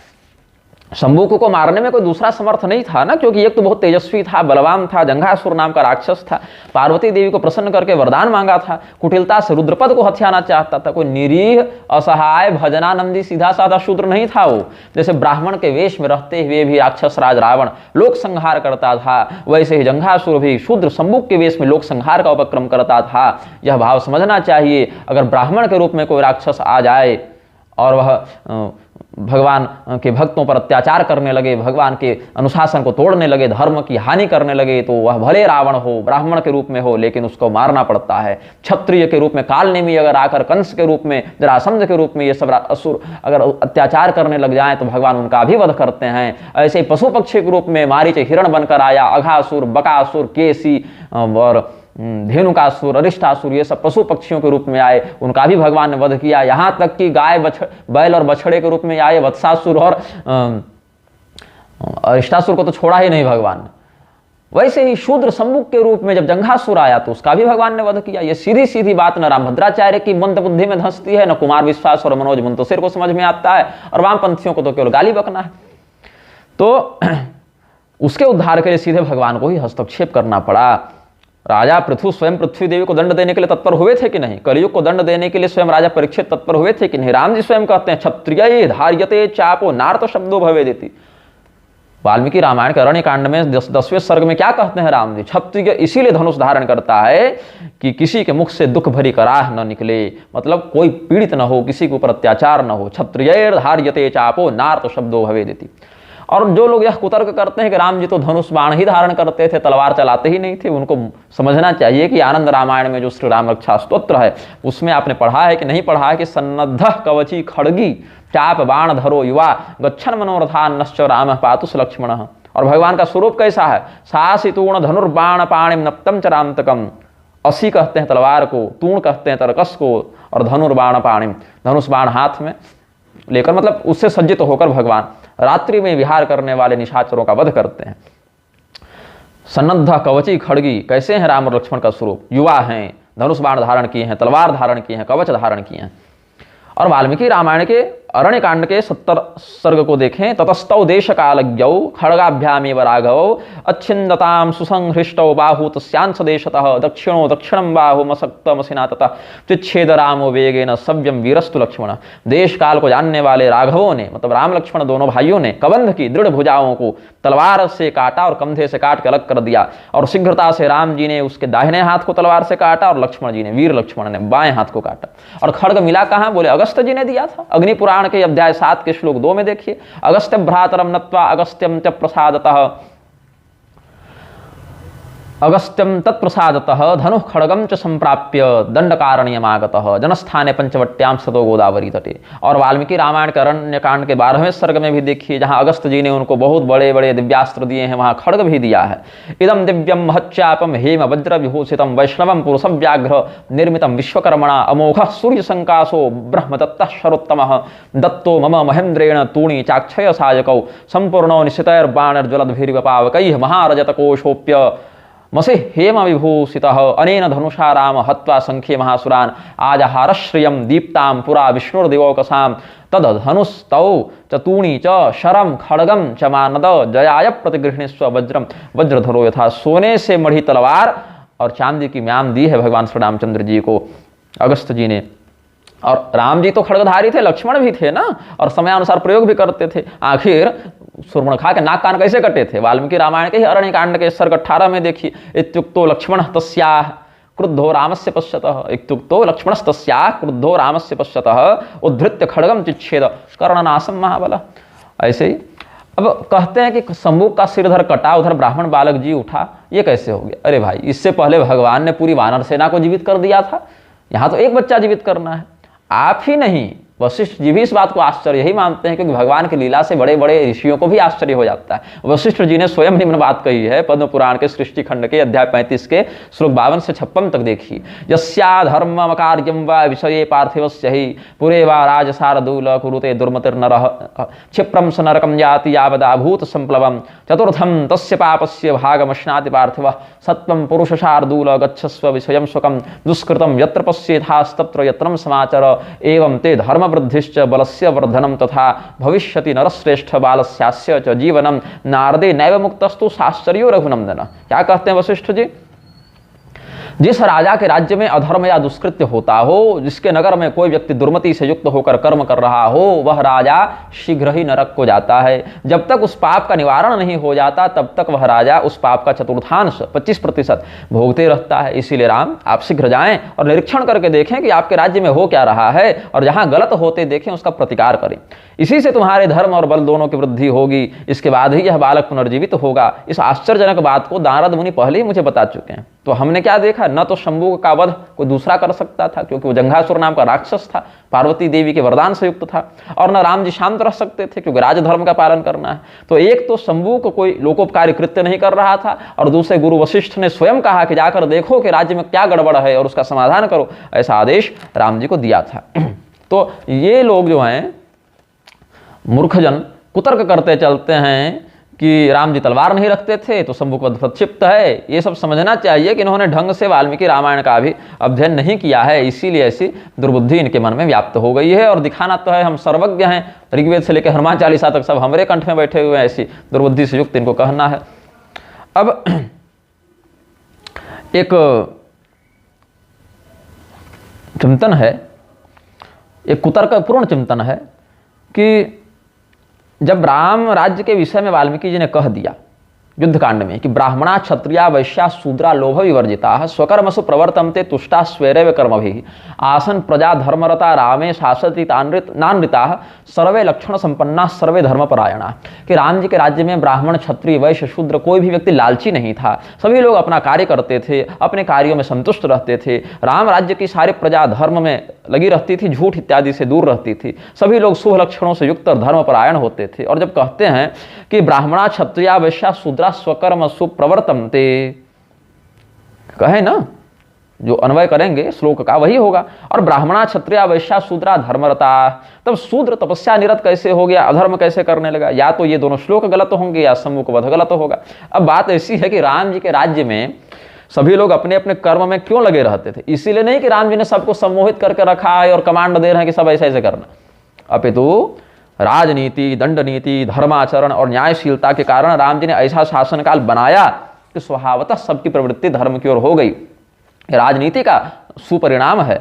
और रही बात सम्मुख की, तो हम तो पहले बता चुके हैं जंघासुर वाली बात। और शूद्र योनि का आश्रय लेकर तपस्या कर रहा था, इसी शरीर से देवत्व और उसमें भी रुद्रत्व प्राप्त करके लोगों का संहार करना चाहता था।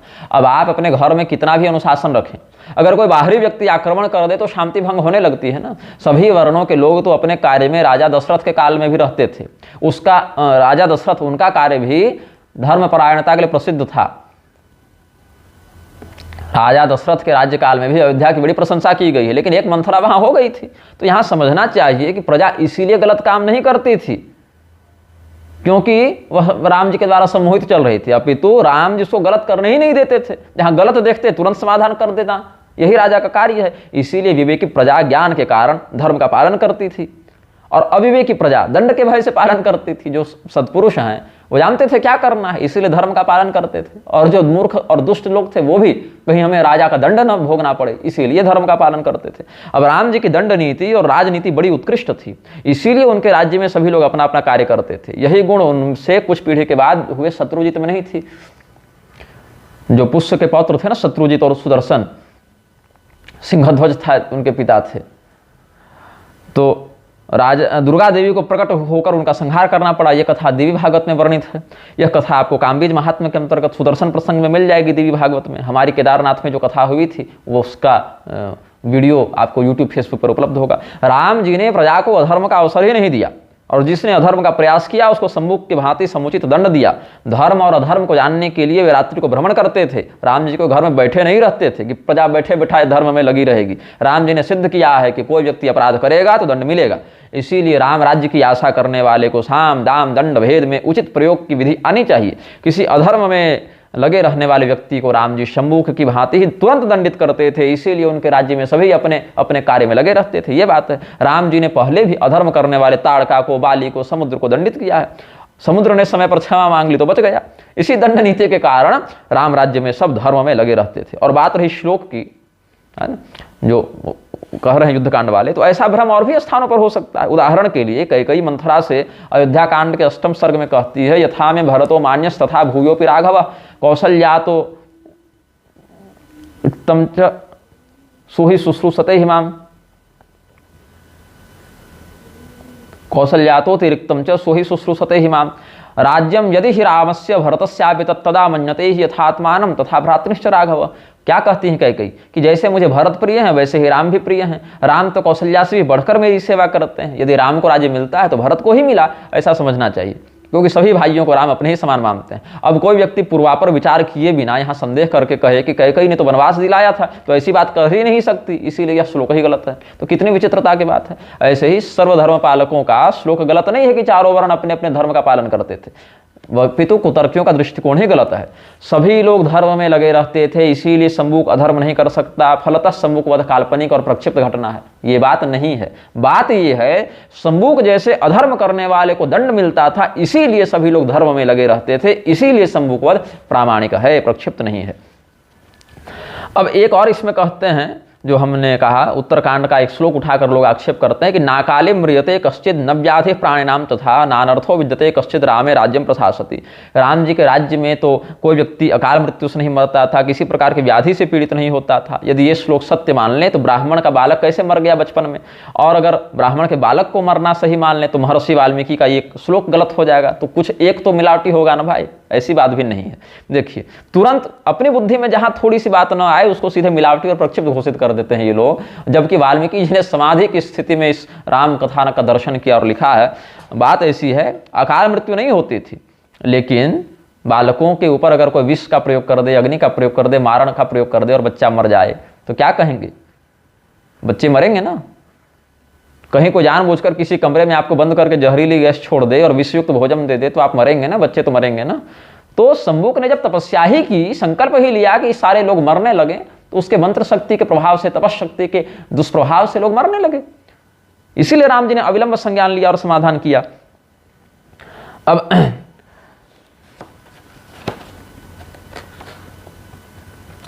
मर्यादा स्थापनार्थम च दंड नीति प्रवर्तते, मत्स्य पुराण के अध्याय 145 में। देखिए विश्व कोरोना से लड़ ही रहा था। जब एक वायरस कहीं किसी एक व्यक्ति और संस्था ने बनाया तो पूरा विश्व कैसे त्रस्त हुआ। जैसे प्रश्न करते हैं आरोपी लोग कि शंभुक एक व्यक्ति तपस्या कर रहा था तो सब कैसे मरने लगे। भाई कोरोना का वायरस भी तो किसी एक व्यक्ति या संस्था ने कहीं बनाया था, लेकिन पूरे विश्व में लोग मरने लगे ना। कैसे एक व्यक्ति के कर्म का प्रभाव सब पर पड़ा। कहीं एक बम फटता है तो केवल फोड़ने वाले को मरना चाहिए, जिन लोगों ने उस बम को नहीं बनाया या नहीं फोड़ा वो कैसे मर जाते हैं। और एक यजमान और एक आचार्य मिलकर कोई विधिपूर्वक यज्ञ करते हैं तो समाज को उसका लाभ कैसे मिलता है। कोई भी कर्म सदैव वैयक्तिक नहीं होता, कुछ सार्वजनिक प्रभाव वाले भी होते हैं। कोई आतंकवादी कहीं बम फोड़े तो उसकी भौतिक ऊर्जा से लोग मरते हैं। ऐसे ही शंभुक की लोक संहारक तप की सूक्ष्म ऊर्जा से भी बच्चे मरने लगे थे। यह सामान्य सी बात दुष्ट बुद्धि कुतर्की अशास्त्रज्ञों को समझ में नहीं आती है।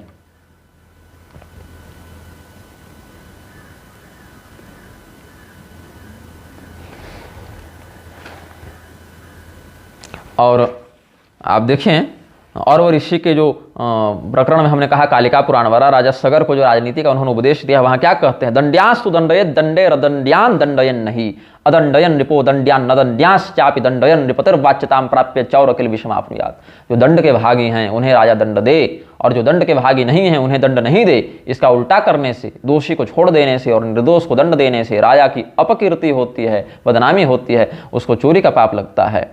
और 84वें अध्याय में देखिए कालिका पुराण में, और अभिशतेषु चोरेषु घातके स्वाततायिषु सततम पृथ्वी पालो दंड पारुष्यमाचरेत नान्यत्र दंड पारुष्यम कुर्यात् नृपति सत्तमः वाक् पारुष्यम च सर्वत्र नैव कुर्यात् कदाचन रक्षणीयम सदा सत्यम सत्यमेकम परायणम। ये सब जिसके ऊपर व्यभिचार फैलाने का, चोरी करने का, हत्या का, आतताई होने का, जहर, आगजनी, आतंकवाद, अपहरण इत्यादि का आरोप लगा हो, उसके समक्ष राजा कठोरतम दंड का आचरण करे, इसके अतिरिक्त विषयों में उतनी कठोरता न रखे। ये सब बातें हैं। और दंड कहते क्यों हैं, अंधे तमसी मज्जेयुर यदि दंडम न पातयेत, मत्स्य पुराण के अध्याय 244 में देखिए 17वें श्लोक के आसपास, यस्मात् दंडो दमयति अदंड्यान दमयत्यपि दमनात् दंडनाच्चैव तस्मात् दंडम विदुर्बुधाः। यदि राजा दंड नहीं देता तो घोर अंधकारमय नरक में जाता है। दंड दुष्टों को दबाता है और जिन्होंने अभी तक अपराध नहीं किया उन्हें भी भविष्य में अपराध करने से रोकता है।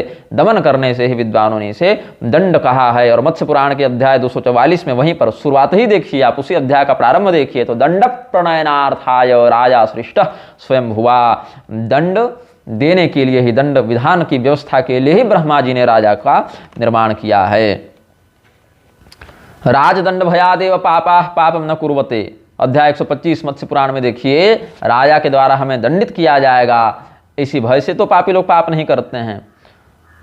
और कैसे, अपराधानुरूपेण दुष्टम दंडेन शासयेत्, महाभारत के अनुशासन पर्व में कहते हैं अपराध के अनुरूप तो राजा दंड दे, मनमौजी दंड न दे। और संन्यास लेकर जो अधर्म का आचरण करे उसे तो जरूर दंड दे। अर्थशास्त्र के 3य अधिकरण में आचार्य चाणक्य कहते हैं प्रवज्यासु वृथाचारान राजा दंडेन वारयेत्। यहाँ इस देश में कोई राजा ही नहीं है, तभी रामभद्राचार्य जैसा व्यक्ति, अवधेशानंद जैसा व्यक्ति, कैलासानंद जैसा व्यक्ति, गोविंद देव जैसा व्यक्ति, ये सब जो है सो संन्यास के नाम पर वेश बना लिए हैं और अधर्म करते चलते हैं, लेकिन राजा के द्वारा दंडित नहीं होते। राजा रहेगा तब तो दंड देगा। तो इस प्रकार से बलम ही क्षत्रिय नित्यम बले दंड समाहितः, महाभारत में कहते हैं राजाभिर्धृतदंडा वै कृत्वा पापानि मानवाः निर्मला स्वर्गमायान्ति संतः सुकृतिनो यथा। जिन लोगों ने पाप किया है, यदि अभिषिक्त राजा के द्वारा, अधिकृत राजा के द्वारा उन्हें शास्त्रोक्त दंड मिलता है तो वे पापी भी दंड के कारण निर्मल हो जाते हैं, शुद्ध हो जाते हैं और पुण्यात्माओं के समान स्वर्ग को जाते हैं। इस प्रकार से बहुत कुछ है। पृथु जी ने कहा है ना श्रीमद् भागवत के चौथे स्कंध में, वसुधे ताम वधिष्यामि मच्छासन परांग मुखिम भागम बर्हसि वृंक्ते न तनोति च नो वसु यवसम दग्ध्यनुदिनम नैव दुग्धोध संपयः तस्यामेव हि दुष्टायाम दंडो नात्र न शस्यते। ऐसे करके नादंड्यम दंडयत्येष सुतमात्मदिशामपि दंडयत्यात्मजमपि दंडम धर्मपथे स्थितः। जिसने अपराध न किया हो ऐसे व्यक्ति को महाराज पृथु दंड नहीं देंगे, भले ही इनका अपना पुत्र हो या शत्रु, और जिसने अपराध किया है उसे अवश्य दंड देंगे, चाहे अपना पुत्र ही क्यों न हो। तो इस प्रकार से एष राज्ञां परो धर्मो ह्यार्तानां आर्ति निग्रह अत एनम वधिष्यामि भूतद्रुहम सत्तमम। राजा परीक्षित स्वयं कलियुग को दंड देने के लिए उद्यत हो गए थे। और विष्णु स्मृति, बृहद विष्णु स्मृति के तृतीय अध्याय में राजधर्म के क्या नियम बताए हैं। अपराधानुरूपम च दंडम दंड्ये सुदापयेत सम्यक दंड प्रणयनम कुर्यात् द्वितीयम अपराधम न स कस्यचित् क्षमेत। राजा अपराधियों को अपराध के अनुरूप दंड दे और दंड सदैव उचित दे, और दोबारा वही अपराध अगर कर दे तो फिर तो बिल्कुल ही क्षमा न करे। इस प्रकार से राम जी ने शंभुक को स्वयं ही दंड दिया है। वाल्मीकि रामायण के किष्किंधा कांड के सर्ग 18 में देखिए क्या कहते हैं भगवान श्री रामचंद्र जी। तद्व्यतीतस्य ते धर्मात् कामवृत्तस्य वानर भ्रातृभार्याभिमर्शेऽस्मिन् दंडोऽयं प्रतिपादितः न हि लोकविरुद्धस्य लोकवृत्तादपेयुषः दंडादन्यत्र पश्यामि निग्रहं हरियूथप। हे वानर राज वाले, तुम्हारे आचरण से धर्म का लोप हो जाने के कारण तुमने काम की वशीभूत होकर अपने भाई की पत्नी का बलपूर्वक उपभोग किया है, इसीलिए हमने तुम्हें यह दंड दिया। जो समाज और धर्म के विपरीत जाकर निंदनीय कर्म करता है, मैं समझता हूं उसे नियंत्रित करने के लिए दंड के अलावा कोई उपाय नहीं है। अब इस पर कुछ बातों पर आप चिंतन करें। शंभुक को कोई और नहीं मार सकता था, क्योंकि वास्तव में जंघासुर नाम का राक्षस था। महाभारत तात्पर्य निर्णय से देख लें, उसे कोई और मार भी देता, अगर हो सकता है कोई और मार दे, तो भी शंभुक का उद्धार नहीं होता, साथ ही उसके साथ किसी दृष्टि से पक्षपात की संभावना हो सकती थी। इसलिए राम जी ने स्वयं मारा, क्योंकि राम जी स्वयं महाकाल हैं, ऐसा भूसुंडी रामायण में वर्णन है राम जी के महाकाल स्वरूप का। और श्री रामचंद्र जी ने जब उसकी इच्छा पूछी तो उसने कहा मैं तपस्या करके देवता बनना चाहता हूं। हालांकि उसने ये नहीं कहा देवता बन के संसार का संहार करेंगे, लेकिन राम जी ने उसका आसुरी देह और आसुरी विचार दोनों का वध किया और इच्छा अनुसार तत्काल उसे शुद्ध करके देवता भी बना दिया। और ब्राह्मण पुत्र जो शंभुक के संहारक तपस्या की ऊर्जा से मर गया था, उसे जीवित भी कर दिया।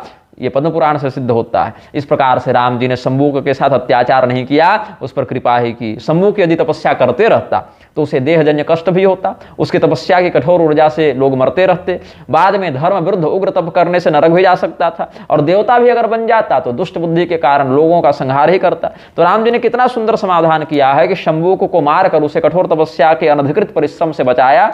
जिस इच्छा से तपस्या कर रहा था उसे ध्यान में रखते हुए उसकी बुद्धि शुद्ध करके देवता भी बनाया, उसकी लोक संहार की बुद्धि भी सुधर गई, और राम जी के हाथों जैसे उद्धार होकर कबंध इत्यादि भी शुद्ध हो गए थे। और शंभुक की तपस्या की नकारात्मक ऊर्जा से जो मर गया था उस ब्राह्मण पुत्र आदि को भी जीवित कर दिया। ब्राह्मण अपना बेटा पाकर प्रसन्न हो गया, शंभुक तुरंत अपने लक्ष्य में सफल होकर देवता बन जाने से प्रसन्न हो गया, सब मंगल हो गया।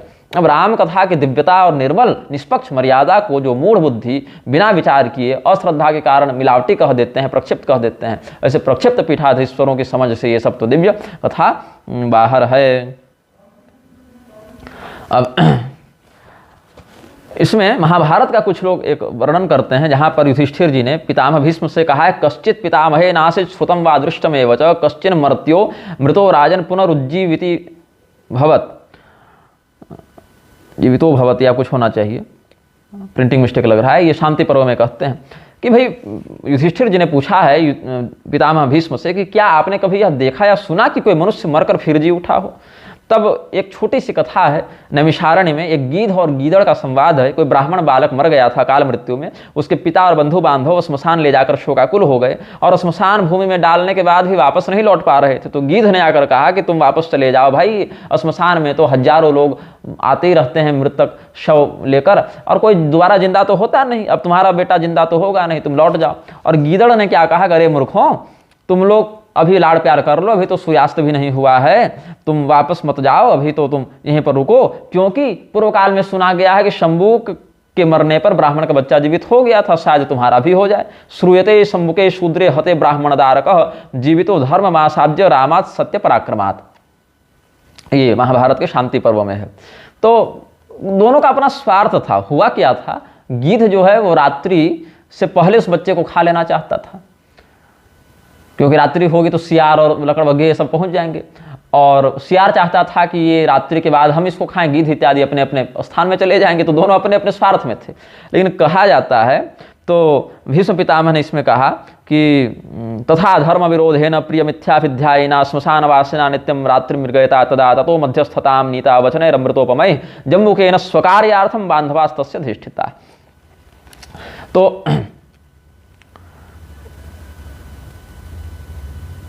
इस पर कुछ लोग कुतर्क कहते हैं कि धर्म विरोधी तथा धर्म विरोधेन प्रिय मिथ्याभिध्यायिना, कि भीष्म पितामह कहते हैं कि वह जो सियार कह रहा था वो धर्म के विरुद्ध था और सुनने में तो प्रिय था, लेकिन ये मिथ्या वचन था उसका। और मिथ्या वचन के आधार पर कहते हैं श्रूयते शंभुके शूद्रे हते ब्राह्मणदारक, मतलब शंभु के मरने और ब्राह्मण बालक के पुनर्जीवित होने की बात मिथ्या है, नकली है ये बात, क्योंकि सियार के वचन को तो मिथ्या बताया है। तो इसीलिए कहना चाहिए कि शंभुक वध की कथा महाभारत काल से ही मिथ्या के रूप में प्रचारित है। बाद में भगवान शिव जो श्मशान में थे उन्होंने कहा क्यों इतना हल्ला कर रहे भाई, हम ब्राह्मण के बच्चे को ही जीवित कर देते हैं, और गिद्ध और सियार की भूख प्यास को भी भगवान ने मिटा दिया था। ये अलग बात है, लेकिन ये कुतर्क बड़ा हास्यास्पद है, क्योंकि रामभद्राचार्य यह कहता है कि शंभुक वध का प्रकरण किसी मान्य ग्रंथ में नहीं मिलता। ये तो बाद में गुणाढ़ ने जोड़ दिया, या क्षेमेंद्र नामक जैन ने जोड़ दिया, गुणाढ़ नामक बौद्ध ने जोड़ दिया। हालांकि गुणाढ़ और क्षेमेंद्र में ही 1200 सालों का अंतर है, लेकिन रामभद्राचार्य को पता ही नहीं किसने जोड़ा। कुछ कहते हैं अंग्रेजों ने जोड़ दिया, कुछ कहते हैं मुगलों ने जोड़ दिया। लेकिन बात है कि महाभारत काल से बात प्रचारित थी, ऐसा रामभद्राचार्य के ही पक्षधर रामाधार शर्मा उपाध्याय मेरे विरुद्ध कह रहे थे। तो महाभारत काल से ये बात प्रचारित थी, तो मतलब अंग्रेज और मुगल और गुणाढ़ और क्षेमेंद्र के मिलावट करने से, प्रक्षिप्त करने से पहले से 5000 साल पहले से ये बात चल रही थी, और युधिष्ठिर और भीष्म पितामह दोनों बैठ के चर्चा कर रहे थे। पहले तो आपने कहा ना कि सियार ने कहा कि श्रूयते शंभुके शूद्रे हते ब्राह्मणदारक, कि मैंने शंभुक के बारे में सुना है।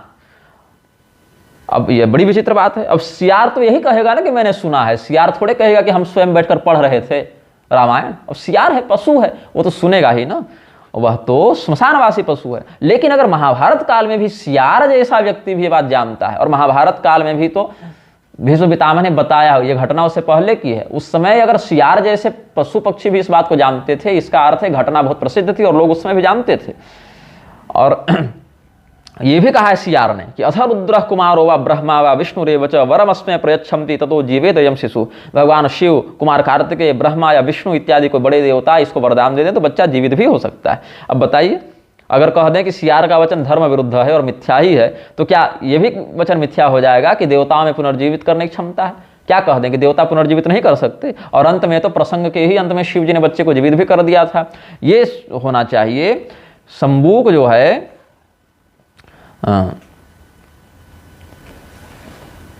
और भगवान ने तो पहले भी इंद्र को कह के पूरी वानर सेना को जीवित करवाया है। मम हे तो पराक्रांता ये गता यमसादनम ते सर्वे जीवितम प्राप्य समुत्तिष्ठन्तु वानरा। वाल्मीकि रामायण के युद्ध कांड के 123वें सर्ग में देखिए। और अयम तुम्हें मणिर्दिव्य समानी तो विषांपते मृतान मृतान पन्नगेन्द्रान्यो जीवयति नित्यदा एन मन्योरसित्वं च स्थापयस्व पितुः प्रभो संजीवितं तदा पार्थं सत्यं द्रष्टासि पांडवम् इत्युक्त स्थापयामास तस्योरसि मणिं तदा पार्थस्यामित तेजः पितुः स्नेहादपापकृत् तस्मिन्यस्ते मनो वीरो विजिष्णुरुज्जीवितः प्रभुः चिरसुप्त हवोत् तस्थौ मृष्ट लोहित लोचन। जैमिनी मुनि के द्वारा जो महाभारत लिखी गई उसके अश्वमेधिक पर्व के अध्याय 81 के श्लोक 9 से 12 तक देखें। जब बभ्रुवाहन से, मणिपुर नरेश बभ्रुवाहन जो अर्जुन के ही पुत्र थे, उनसे जब अर्जुन का युद्ध हुआ, बभ्रुवाहन के बाण से अर्जुन निश्चेतन हो गए, तब उलूपी ने बभ्रुवाहन से कहा कि ये मेरी दिव्य मणि है। नागकन्या उलूपी थी, सौतेली माँ थी बभ्रुवाहन की, इरावान की माता थी। इसके प्रभाव से मरे हुए सर्पराज जीवित हो जाते हैं। तुम इसे अपने पिता अर्जुन के हृदय पर रख दो, उसके बाद तुम उन्हें जीवित देखोगे। अब शिव पुराण के रुद्र संहिता के पार्वती खंड में क्या कहते हैं? वाराह श्राप से एक ब्राह्मण जो मृत हो गया था, अत्रि जी की पत्नी अनुसुईया देवी ने अपने पातिव्रत्य के प्रभाव और त्रिदेवों की आराधना से पुनर्जीवित कर दिया गया था। पातिव्रत्य प्रभावेण त्रिस्त्रिया त्रिसुरार्थनाथ, या कहीं कहीं त्रिसुरार्चनाथ भी है। जीवितो विप्र एको ही मृतो वाराह शापत। स्कंद पुराण के नागर खंड के अध्याय 135 में देखिए, जहां पर मृतोपि ब्राह्मण कुष्ठी संस्पृष्टो रविरश्मिभिः पुनरुत्थापितोस्माभिकृतश्च तरुणः पुनः। मांडव्य ऋषि के शाप से ब्राह्मण मर गया था, उन्होंने शाप दिया था अगले दिन सूर्योदय के साथ तुम मर जाओगे, वो मर गया था, तो बाद में उसको पातिव्रत के प्रभाव से जीवित किया गया। महाभारत में देवी भागवत इत्यादि में ऋषि कुमार रुरु के द्वारा अपनी आयु से अपनी मृत प्रेमिका और भावी पत्नी प्रमदवरा को पुनर्जीवित करने का वर्णन है महाभारत के आदि पर्व में देखिए। और प्रमदवरा रुरोर भार्या देवदूत यदिच्छसि उत्तिष्ठत्वायुषोर्धेन रुरोरेव समन्विता एव मुक्ते ततः कन्या सोदतिष्ठत् प्रमदवरा रुरोस्तस्यायुषोर्धेन सुप्तेव वर्णनि। भगवान कृष्ण अपने मृत गुरुपुत्र को लेकर आए हैं भाई, ये तो सब जानते हैं। श्रीमद् भागवत महापुराण में वर्णन है। पद्म पुराण के उत्तरखंड के अध्याय 246 में देखिए, अधीत्य वेद शास्त्राणि तस्मात् तौ द्विजपुंगवात् मृतम पुत्रम समानीय ददतुस्तस्य दक्षिणा। देवी भागवत महापुराण में वर्णन है कि परीक्षित को डसने के लिए जब नागराज तक्षक जा रहे थे तो कश्यप संज्ञ के एक ब्राह्मण मिले, जिन्होंने कहा था कि मरने के बाद भी वे मंत्र बल से राजा को जीवित कर देंगे, और इसका प्रमाण भी उन्होंने तक्षक को दिया। देवी भागवत महापुराण के दूसरे स्कंद के अध्याय 10 में श्लोक 5 में देखिए, मंत्रोस्ति मम विप्रेन्द्र विषनाश कलह किलो जीवयिष्याम्यहं तम वै जीवितव्ये धुना किलो। और ऐसा ही उन्होंने किया भी था। और राजा संजय के चमत्कारी पुत्र जो उसका नाम था सुवर्णष्ठीवी, उसको देवर्षि नारद ने पुनर्जीवित किया है। भविष्य पुराण के उत्तर पर्व के अध्याय 13 के श्लोक 43 में देखिए, नारदोपि नरेन्द्रस्य पुत्र मृतम पुत्रम यमालयात आनया मास तरसा तथा रूपम यथाहतम।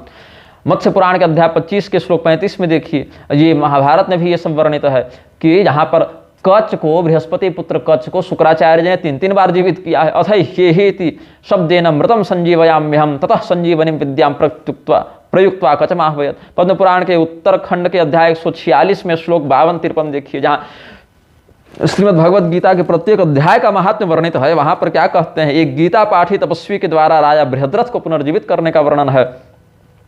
महालक्ष्मी देवी की सम्मति से उन्होंने राजा को पुनर्जीवित किया है। शृणु विप्र महीपाल पितासीन में बृहद्रथः प्रारब्ध हय मेधो सौ देवेन निधनम गतः अद्यापि तस्य देहोस्ति तप्त तैलेन शोषितः तस्य संजीवनम भूयः कर्तुमर्हसि सत्तम। तो ऐसा देखना चाहिए कि भले सामान्य स्थिति में मरा व्यक्ति पुनर्जीवित नहीं होता, लेकिन दिव्य औषधि के प्रभाव से, मंत्र के प्रभाव से, देवताओं के वरदान के प्रभाव से वह पुनर्जीवित होता है। उसी प्रकार भगवान श्री रामचंद्र जी की कृपा से ब्राह्मण पुत्र भी जीवित हुआ, इसमें कोई संशय नहीं करना चाहिए। इस प्रकार से शंबुक वध की कथा ऐतिहासिक, सैद्धांतिक और दिव्य आध्यात्मिक आधार पर भी पूर्ण प्रामाणिक है, निर्विवाद है। कोई अपनी मूर्खता और हठधर्मिता के कारण चाहे जो माने। अब हम अपनी दूसरी पुस्तक मूर्ख हृदय न चेत के माध्यम से कुछ इसमें जो प्रमाण हमने लिखे हैं उनके आधार पर आपको इस कथा में और भी जो रहस्य हैं उसका हम संक्षेपतः वर्णन करते जाएंगे। प्रधान विषय तो हम बता ही देते हैं। मध्वाचार्य जी के महाभारत तात्पर्य निर्णय से तो हमने आपको प्रमाण दे ही दिया। यहाँ पर जो अग्निदेव के अवतार हैं भगवान वल्लभाचार्य जी, वल्लभाचार्य जी के विषय में आप जानते ही होंगे। तो वल्लभाचार्य जी ने जो श्रीमद् भगवद गीता के 17वें अध्याय की टीका की, उसमें 5वां श्लोक जो है, अशास्त्र विहितम घोरम तप्यम ते तपोजना दंभाहंकार संयुक्ता कामराग बलान्विता, उसमें आसुरी तपस्या को, अशास्त्रीय तामसी तपस्या को समझाने के लिए शंभुक का ही उदाहरण दिया है। ये तो जना शास्त्र विधि मुत्सृज्य कामकारतः येषाम कामकार एव हेतुस्तत एव तपस्तप्यम ते शंभुकादिवत तानासुर निश्चयान विद्युत्तरेणान्वयः। ये उन्होंने शंभुक का उदाहरण दिया है। तो जब अनिला नलावतार, वायु और अनल के अवतार, अग्नि के अवतार, वैष्णवाग्रणी आद्य मध्वाचार्य जी, वल्लभाचार्य जी ने अपनी कृतियों में स्पष्ट शंभुक का संदर्भ दिया है, तो रामभद्राचार्य जैसे दुर्बुद्धियों की समझ में ये प्रकरण क्यों नहीं आता, ये तो शंभुक हमता प्रभु ही जाने। अब इस पर रामभद्राचार्य ने एक बहुत ही निम्न स्तर का कुतर्क किया है। वाल्मीकि रामायण के आधार पर वो उत्तरकांड का ही संदर्भ देकर इस कथा को खंडित करते हैं। अप्राप्त यौवनम बालम 5 वर्ष सहस्रकम अकाले कालम आपन्न मम दुखाय पुत्रको तरुणो रूप संपन्नो सुकुमारो महाबलो पुंडरीक विशालाक्षो चिरकृष्णा जिनाम्बरो। ये 2 श्लोक उन्होंने दिए हैं। पहले श्लोक के आधार पर क्या कहते हैं, एक तो तीसरे कांड से दिया, अरण्य कांड से, और एक उत्तरकांड से दिया। क्या कहते हैं, अप्राप्त यौवनम बालम 5 वर्ष सहस्रकम अकाले कालमापन्न मम दुखाय पुत्र को। जो ब्राह्मण का बच्चा मरा है वो विलाप करते हुए क्या कहते हैं, हे पुत्र, यद्यपि तुम 5000 वर्ष के हो चुके हो फिर भी अभी तुमको युवावस्था प्राप्त नहीं हुई है। अब बताओ, जो 5000 वर्ष का बच्चा हो उसको बच्चा कहेंगे, उसको युवावस्था प्राप्त नहीं होगी, ऐसा रामभद्राचार्य का पक्ष है। और रामचंद्र जी 25 वर्ष में ही युवा हो जा रहे हैं। शूर्पणखा कहती है, तरुणो रूप संपन्नो सुकुमारो महाबलो पुंडरीक विशालाक्षो चिरकृष्णा जिनाम्बरो। अब राम जी 25वें वर्ष में कहाँ युवा हो जा रहे हैं, जब 27 वर्ष में राम जी स्वयं वनवास ही गए हैं। रामम पंचदशे वर्षे षोडशां चैव मैथिलीम, राम जी का विवाह 15वें वर्ष में हुआ और उषित्वा द्वादश समा के आधार पर 12 वर्ष वो अयोध्या में रहे, 27वें वर्ष में राम जी का वनगमन हुआ। तो 25 वर्ष में शूर्पणखा कहाँ से कह रही है, ये रामभद्राचार्य को समझना चाहिए था, लेकिन वो कुतर्क किए हैं अपनी पुस्तक में जो उन्होंने मेरे विरुद्ध लिखी है। और तो ये कहते हैं कि राम जी जो हैं वो युवा हो गए और 5000 वर्ष का ब्राह्मण का बालक बच्चा ही रह गया। तो ये सब बातें विरोधाभासी हैं, ऐसा सोचना चाहिए। ये रामभद्राचार्य का कुतर्क है। अब हम बताते हैं ऐसा क्यों हुआ। 5000 वर्ष का होकर भी ब्राह्मण का बालक युवा क्यों नहीं हुआ, यहाँ सामान्य सी बात है। 10 रोटी खाकर मनुष्य का पेट भर जाएगा, हाथी का पेट नहीं भरेगा। कलयुग में 100 वर्ष का आयु प्रमाण है, किंतु वह त्रेता युग था और त्रेता युग में राम राज्य में सतयुग की स्थिति आई थी, ऐसी बात भी है। त्रेता युग में राजा दशरथ 60,000 वर्ष की आयु वाले थे और सतयुग में तो लोगों की सामान्य आयु ही 1 लाख वर्ष की थी। ऐसे बहुत से शास्त्र वाक्य उपलब्ध हैं। तो इस अनुसार कलयुग और सतयुग के अनुपात में आयु देखें तो 1 लाख में 5000 वर्ष ही जीना, मतलब 5% जीना। कलयुग के अनुसार देखें तो 100 वर्ष की आयु में बालक बस 5 वर्ष ही जीवित रहा। 1 लाख वर्ष की किसी की आयु हो और 5000 में मर गया हो तो 5% जिया। जैसे कलयुग में किसी की आयु 100 वर्ष हो मनुष्य प्रजाति में और 5 वर्ष में ही मर जाए तो 5% जिया।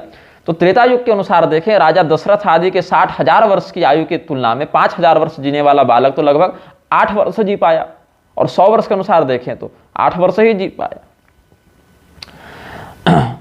तो 8% जी पाया और 100 वर्ष के अनुसार 8 वर्ष ही जी पाया। तो राम जी का जो राज्यकाल है इस पर हम आनंद रामायण से राज्यकांड के पूर्वार्ध 10वें सर्ग में जहाँ पर ये कथा वहाँ भी वर्णित है, वहाँ ब्राह्मण बालक की आयु 5 वर्ष ही लिखी हुई है।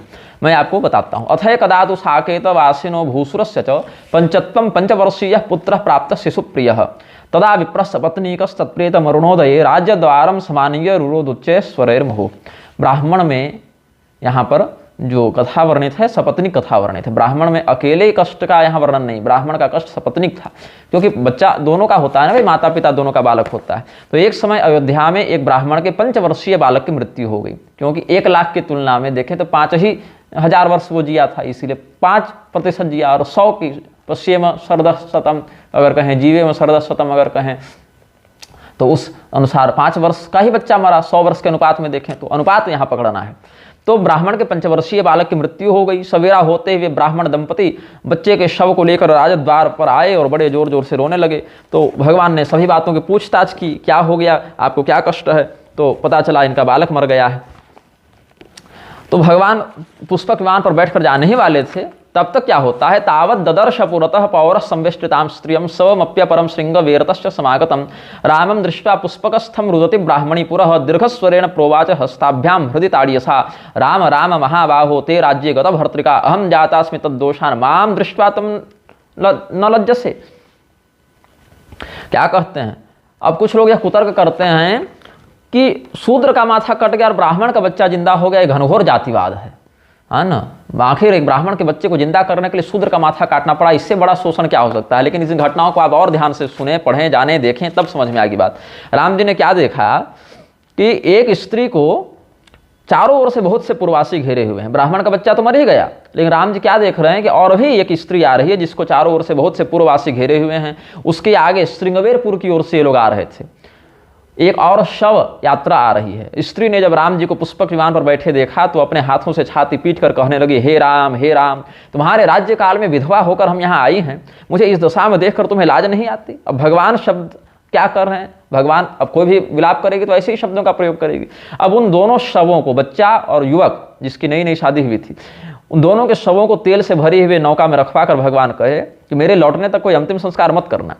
पहले देख कर आते हैं क्या बात है। फिर भगवान जाने के लिए तैयार हुए, तब तक क्या हुआ, एतस्मिन्नंतरे योध्या पुर्याम पंचशवानि समानीतानि तैलस्य द्रोण्याम तान्यपि पूर्ववत् स्वमंत्र स्थापयामास श्रीरामस्याज्ञयादरात् तेषु पंचशवेष्वेव चैकं मधुपुर स्थितं क्षत्रियस्य च तद्गेयं समानीतं सुहृज्जनैः प्रयागस्थं द्वितीयं च शवं वैश्यस्य तस्मृतं पूर्वे वयसि पंचत्वात् समानीतं हितज्जनैः हस्तिनापुर संस्थं तत्तृतीयं शवमीरितं तैलकारस्य तद्गेयं समानीतं हितज्जनैः शवं चतुर्थं तद्गेयं हरिद्वार स्थितं द्विज लोहकार स्नुषायाश्च समानीतं हितज्जनैः उज्जयिनीस्थं पंचमं च शवं गेयं महामते चर्मकार दुहितायाः समानितम हि तज्जनैः एवं पंचसवान्यासन पूर्वे द्वे ब्राह्मणस्य च सप्त अयोध्यापुरी मध्ये सवान्येवं स्थितानि ही।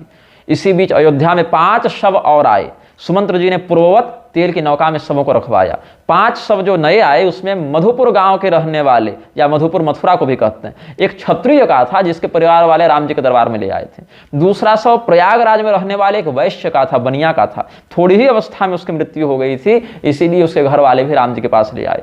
तीसरा शव हस्तिनापुर में रहने वाले एक तेली का था, उसके भी परिजन राम जी के पास ले आए। चौथा शव हरिद्वार में रहने वाले एक लोहार की बहू का था, उसका भी शव ले आए। और 5वां शव उज्जैन में रहने वाले एक चमार की बेटी का था और उसके घर वाले भी अयोध्या ले आए थे। इस प्रकार से 5 शव और पहले 2 ब्राह्मण के आए थे, एक बच्चे का, एक नवविवाहित युवक का, सब मिला के 7 शव एकत्र हो गए।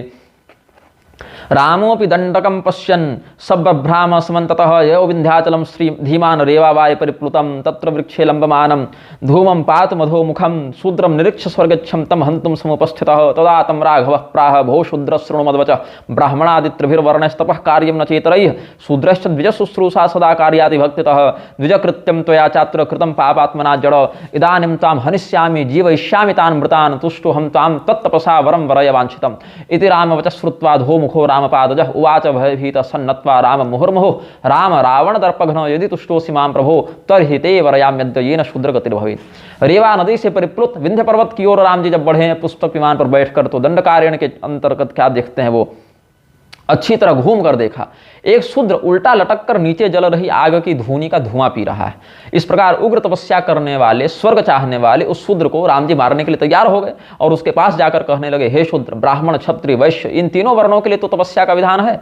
शूद्रों को तो भक्ति युक्त मन से द्विजाति सेवा करनी चाहिए।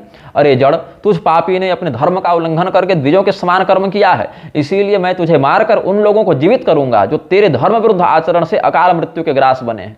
किंतु मैं तेरी तपस्या से प्रसन्न हूं, मतलब अब तपस्या तो किया ही है, तो बोल तेरी क्या कामना है। तब राम जी की वाणी सुनकर भयभीत होकर मस्तक झुकाकर बारंबार प्रणाम करके उस शूद्र ने कहा, हे रावण के अभिमान को दूर करने वाले राम जी, यदि वास्तव में आप मेरे ऊपर प्रसन्न हैं तो मुझे यह वरदान दीजिए जिससे शूद्र जाति को भी सद्गति प्राप्त हो, मेरा भी उद्धार हो जाए।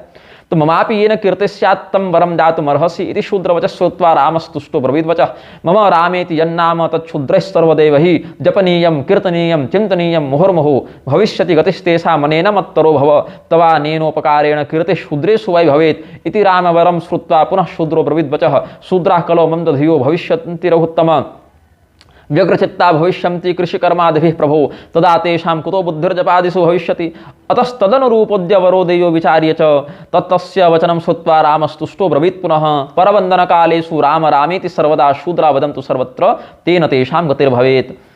तवापीयं कथा कीर्ति स्मरिष्यन्ति मतंघ्रिजाः तं मया निहतस्तद्य वैकुंठम प्रतियास्यसि। अब जब शंभुक ने ऐसा कहा, वरदान मांगा कि हमारा शूद्र वर्ण के जाति के लोगों का भी उद्धार हो, तो राम जी ने कहा कि मेरे राम राम राम इस पवित्र नाम का जो शूद्र सदा जप करेंगे, कीर्तन करेंगे, चिंतन करेंगे, उन सभी लोगों को सद्गति प्राप्त होगी। और तुम भी तपस्या को छोड़कर मेरा चिंतन करो, इससे तुम्हारे इस उपकार से शूद्रों के मध्य तुम्हारी बड़ी कीर्ति होगी। तब राम जी से वर पाकर शूद्र ने कहा, हे रघुसत्तम, आगे प्रचंड महाकलियुग आएगा, उसमें शूद्रों की बुद्धि अधिक होगी नहीं, वे जप कीर्तन आदि क्या किया करेंगे, अपनी खेती बाड़ी के काम में सदैव व्यस्त रहेंगे। ऐसे में जप और कीर्तन करने का अवसर कब मिलेगा, इन शुभ कर्मों की ओर उनकी बुद्धि कैसे जाएगी। अतः आप उनके अनुरूप कोई वरदान दीजिए। कितना सोचकर कर रहा है ये प्रश्न और वरदान मांग रहा है। उसकी यह बात सुनकर प्रसन्न होकर राम जी ने कहा, चलो ठीक है। एक दूसरे को प्रणाम करने के समय, आशीर्वाद देने के समय, है ना, अभिवादन के समय लोग राम राम ऐसा कहेंगे, ओ भैया राम राम, ओ ताऊ जी राम राम, ओ छोरे राम राम, हरियाणा में चलता है ना। और भी हाथ जोड़ के किसी को राम राम भैया, राम राम दीदी जी, ऐसा। तो कहीं कोई वृद्धा माता दिखते, हम लोग भी राम राम माता जी ऐसे कहते हैं, राम राम स्वामी जी, है ना। तो इस प्रकार से शूद्र वर्ण के लोग तो विशेष करके अभिवादन में भैया राम राम और क्या हाल चाल ऐसे कहते हैं। तो अब मुझे याद आया, मेरी बड़ी कम अवस्था थी उस समय, एक जाति की नाई, नापित जाति की एक महिला थी जो उस समय 20-22 साल की होंगी और हमारी अवस्था उस समय 8-9 वर्ष की होगी। तो उनको हम बीना दीदी कहते थे। अब तो विवाहिता हो गई वो कई वर्ष पूर्व, संतानवती भी हैं। तो एक दिन हमको कही गुड मॉर्निंग बाबू, तो हम सुबह सुबह स्नान करने जा रहे थे तालाब के किनारे। तो हम बोले कि दीदी गुड मॉर्निंग सब मत कहिए, राम राम कहा कीजिए। तो उस दिन से आज भी जब वो मुझे मिलते हैं तो राम राम बाबू ही कहते हैं। तो वही मुझे याद आ गया कि शूद्र वर्ण के लोगों के लिए शंबुक और श्री रामचंद्र जी के प्रसंग के कारण कितना सुंदर अवसर मिल गया कि भगवान ने कहा कि लोग एक दूसरे को प्रणाम, आशीर्वाद इत्यादि अभिवादन के समय राम राम ऐसा कहेंगे, इससे उनका उद्धार हो जाया करेगा। मेरे चरणों से उत्पन्न उस शूद्र समाज में तुम्हारा बड़ा नाम होगा, आज तुम हमारे हाथों मरकर वैकुंठ को जाओगे। तो आनंद रामायण के राज्यकांड के पूर्वार्ध के सर्ग 10 में कहते हैं, पुनर्जयाचे श्रीरामं वरमन्यम स्वकारणात् अस्मिन् शैले सदा तिष्ठ सीता लक्ष्मण संयुतः अंशतस्ते पूर्वमेव दर्शनम मम ये नराः करिष्यन्ति ततः पश्चात् ये नरास्तव दर्शनम कुर्वन्ति सहितं भक्त्या मोक्षमेव व्रजन्ति ते मद्दर्शनं विना मर्त्यास्त्वां पश्यन्ति विचारतः तेषामुद्धरणं राम कुरु मद्वचनात् प्रभो तथोवाच तदा रामो भक्तिं तस्मै ददौ हरिः इति कृत्वा सुसन्तुष्टं हत्वा शूद्रं रघुत्तमः जीवयामास विप्रादीन सप्त साकेत संस्थितान तदाराभ्यात्र शूद्रस्तु विष्णुदासा वनीतले परवंदन कालेषु राम रामेति कीर्त्यते। इसके बाद शंबुक ने राम जी से यह और वरदान मांगा, आप सीता और लक्ष्मण के साथ सर्वदा इस पर्वत पर निवास करें, पहले मेरा दर्शन करने के बाद लोग आपका दर्शन करेंगे, तब उनको मोक्ष पद प्राप्त हुआ करे। इसके अलावा अब ठीक है, जो लोग भ्रमवश मेरा दर्शन किए बिना ही आपका दर्शन कर ले, उनका भी उद्धार हो जाए। अब ये स्थान वर्तमान में कहाँ है और किस स्थिति में, ये तो मैं अभी नहीं जानता हूँ, लेकिन श्री रामचंद्र जी ने तथास्तु कह के भक्ति का वरदान दिया और उसको मारकर अकाल मृत्यु से मरे लोगों को जीवित किया, जिसमें ब्राह्मण, क्षत्रिय, वैश्य, शूद्र सभी प्राणी थे जो अयोध्या में पड़े हुए थे। इसीलिए तब से ही पृथ्वी में शूद्र लोग आपस में प्रणाम और आशीर्वाद के समय राम राम कहा करते हैं। ये रहस्य है। ऐसे कथाओं का व्याख्यान शास्त्र में किया गया है, ऐसे आचार्यों को प्रसारण करना चाहिए। कुमार विश्वास और मनोज मुंतशिर और रामभद्राचार्य की बकवास के चक्कर में शास्त्रों को प्रक्षिप्त नहीं बोलना चाहिए। पद्म पुराण के प्रमाणों से हमने सिद्ध किया था कि श्री राम और शंबुक के मध्य बहुत सुंदर मधुर पिता पुत्र संवाद हुआ था, पिता पुत्रवत संवाद हुआ था। आनंद रामायण के प्रमाण से सिद्ध किया कि शंबुक की तपस्या के कारण केवल ब्राह्मण ही नहीं, अन्य लोग भी मर रहे थे। किसी का पुत्र, किसी का पति, किसी की बेटी, किसी की बहू, सब मर रहे थे। ब्राह्मण के साथ साथ क्षत्रिय भी मरा, वैश्य भी मरा, शूद्र के अंतर्गत तेली, लुहार, चमार, सब जाति के लोग मर रहे थे। अब जो लोग शंबुक को दलित और शोषित और ये सब कहते फिरते हैं, वो ध्यान दें कि शंबुक जो था वो राम जी के राज्य में मुख्य स्वास्थ्य अधिकारी था, चीफ मेडिकल ऑफिसर था, IAS के बराबर था, कोई शोषित पीड़ित नहीं था, CMO बना था वो अयोध्या का। अब बताइए, हमने आपको कहा था ना शुरू में, जहाँ पर पद्म पुराण का हम जब शुरू में इस प्रारंभ में ही वीडियो में कहे थे, जहाँ पर कहा कि चिरादृष्टोऽसि राघव, जहाँ शंबुक ने कहा कि बड़े दिनों के बाद आपका दर्शन हुआ, आप मिले हैं हमसे। तो पहले मिल चुका था शंबुक, कब मिला था, कैसे मिला था, वो बताते हैं। आपको स्मरण होगा कि सीता त्याग के संदर्भ में हमने जो वक्तव्य जारी किया था, उसमें देवरात और विश्वामित्र संवादात्मक कौशिक रामायण से हमने प्रमाण दिए थे। आज उसी कौशिक रामायण से हम ये प्रमाण देते हैं। देवरात जी ने पूछा है, श्रूयते रामचंद्रस्य राज्ये द्विजसुतमृतः सद्विजः शवमादाय राम द्वारिह्यपाक्षिपत न मे कुटुंबे कोप्यस्ति दुराचार परायणः राज्ञो दोषेण मे बालो मृत इति विनिर्णयः रामो नारद वाक्येन शंबुकं तपसि स्थितं शूद्रं जघान तत्कालं जीवितो मृत बालकः द्विजस्य बालकः कस्मात् शूद्रस्य तपसा मृतः इति मे संशयं छिन्दी सर्वज्ञष्टं मतो मम। देवरात जी ने पूछा है कि सुना जाता है कि राम जी के राज्य में कोई ब्राह्मण का पुत्र मर गया था। ब्राह्मण ने अपने पुत्र का शव लाकर श्री राम जी के द्वार पर रख दिया और कहा कि मेरे परिवार में कोई भी दुराचारी नहीं है, अतः राजा के अपराध से ही मेरा पुत्र मरा है, यह निश्चित है। तो रामचंद्र जी ने नारद जी के द्वारा या अन्य वशिष्ठ आदि के द्वारा या आकाशवाणी से जानकर, अलग अलग कल्पों में थोड़ा भेद हो जाता है, लेकिन मुख्य घटनाक्रम वही रहता है कि शंबुक नामक शूद्र तपस्या कर रहा है, तत्काल उस शूद्र को मार डाला, तब वह मृत बालक पुनः जीवित हो गया। अब शूद्र के तपस्या करने से ब्राह्मण के पुत्र के मर जाने में क्या तुक है भाई? मैं आपको सर्वज्ञ मानता हूं, अतः आप मेरी इस संशय को दूर कीजिए। तो कौशिक जी ने बताया, शृणुपुत्र प्रसंगस्य रहस्यम परमाद्भुतम रामराज्ये जनाः सर्वे वर्णाश्रम परायणाः स्वं स्वं धर्मं विशेषेण पालयन्ति स्म सुव्रताः सत्कर्म निरता विप्रा ज्ञान मार्गाधिकारिणः क्षत्रियारक्षणे निष्ठाः सैन्यकर्माधिकारिणः वैश्याश्च कृषिगोरक्षा वाणिज्येष्वधिकारिणः शूद्राश्च सेवा निरताः शौचाचार परायणाः अंत्यजा नगरग्राम परिष्काराधिकारिणः। हे पुत्र, विश्वामित्र जी कहते हैं, इस प्रसंग का परम अद्भुत रहस्य सुनो। राम जी के राज्य में सभी प्रजाजन अपने अपने वर्ण और आश्रम के धर्म का पालन करते थे। सभी लोग वर्णाश्रमी ही थे जो बड़ी तत्परता से इस व्रत का पालन करते थे। ब्राह्मण का 6 काम था, यज्ञ करना और कराना, दान लेना और देना, शास्त्र पढ़ना और पढ़ाना।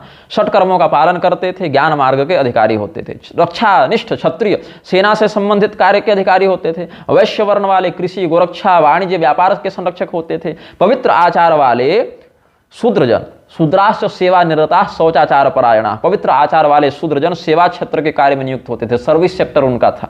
और अमत्यजगण नगर और ग्राम की स्वच्छता से संबंधित कार्यों में संलग्न किए जाते थे। अब शंभू को क्या था, शंभु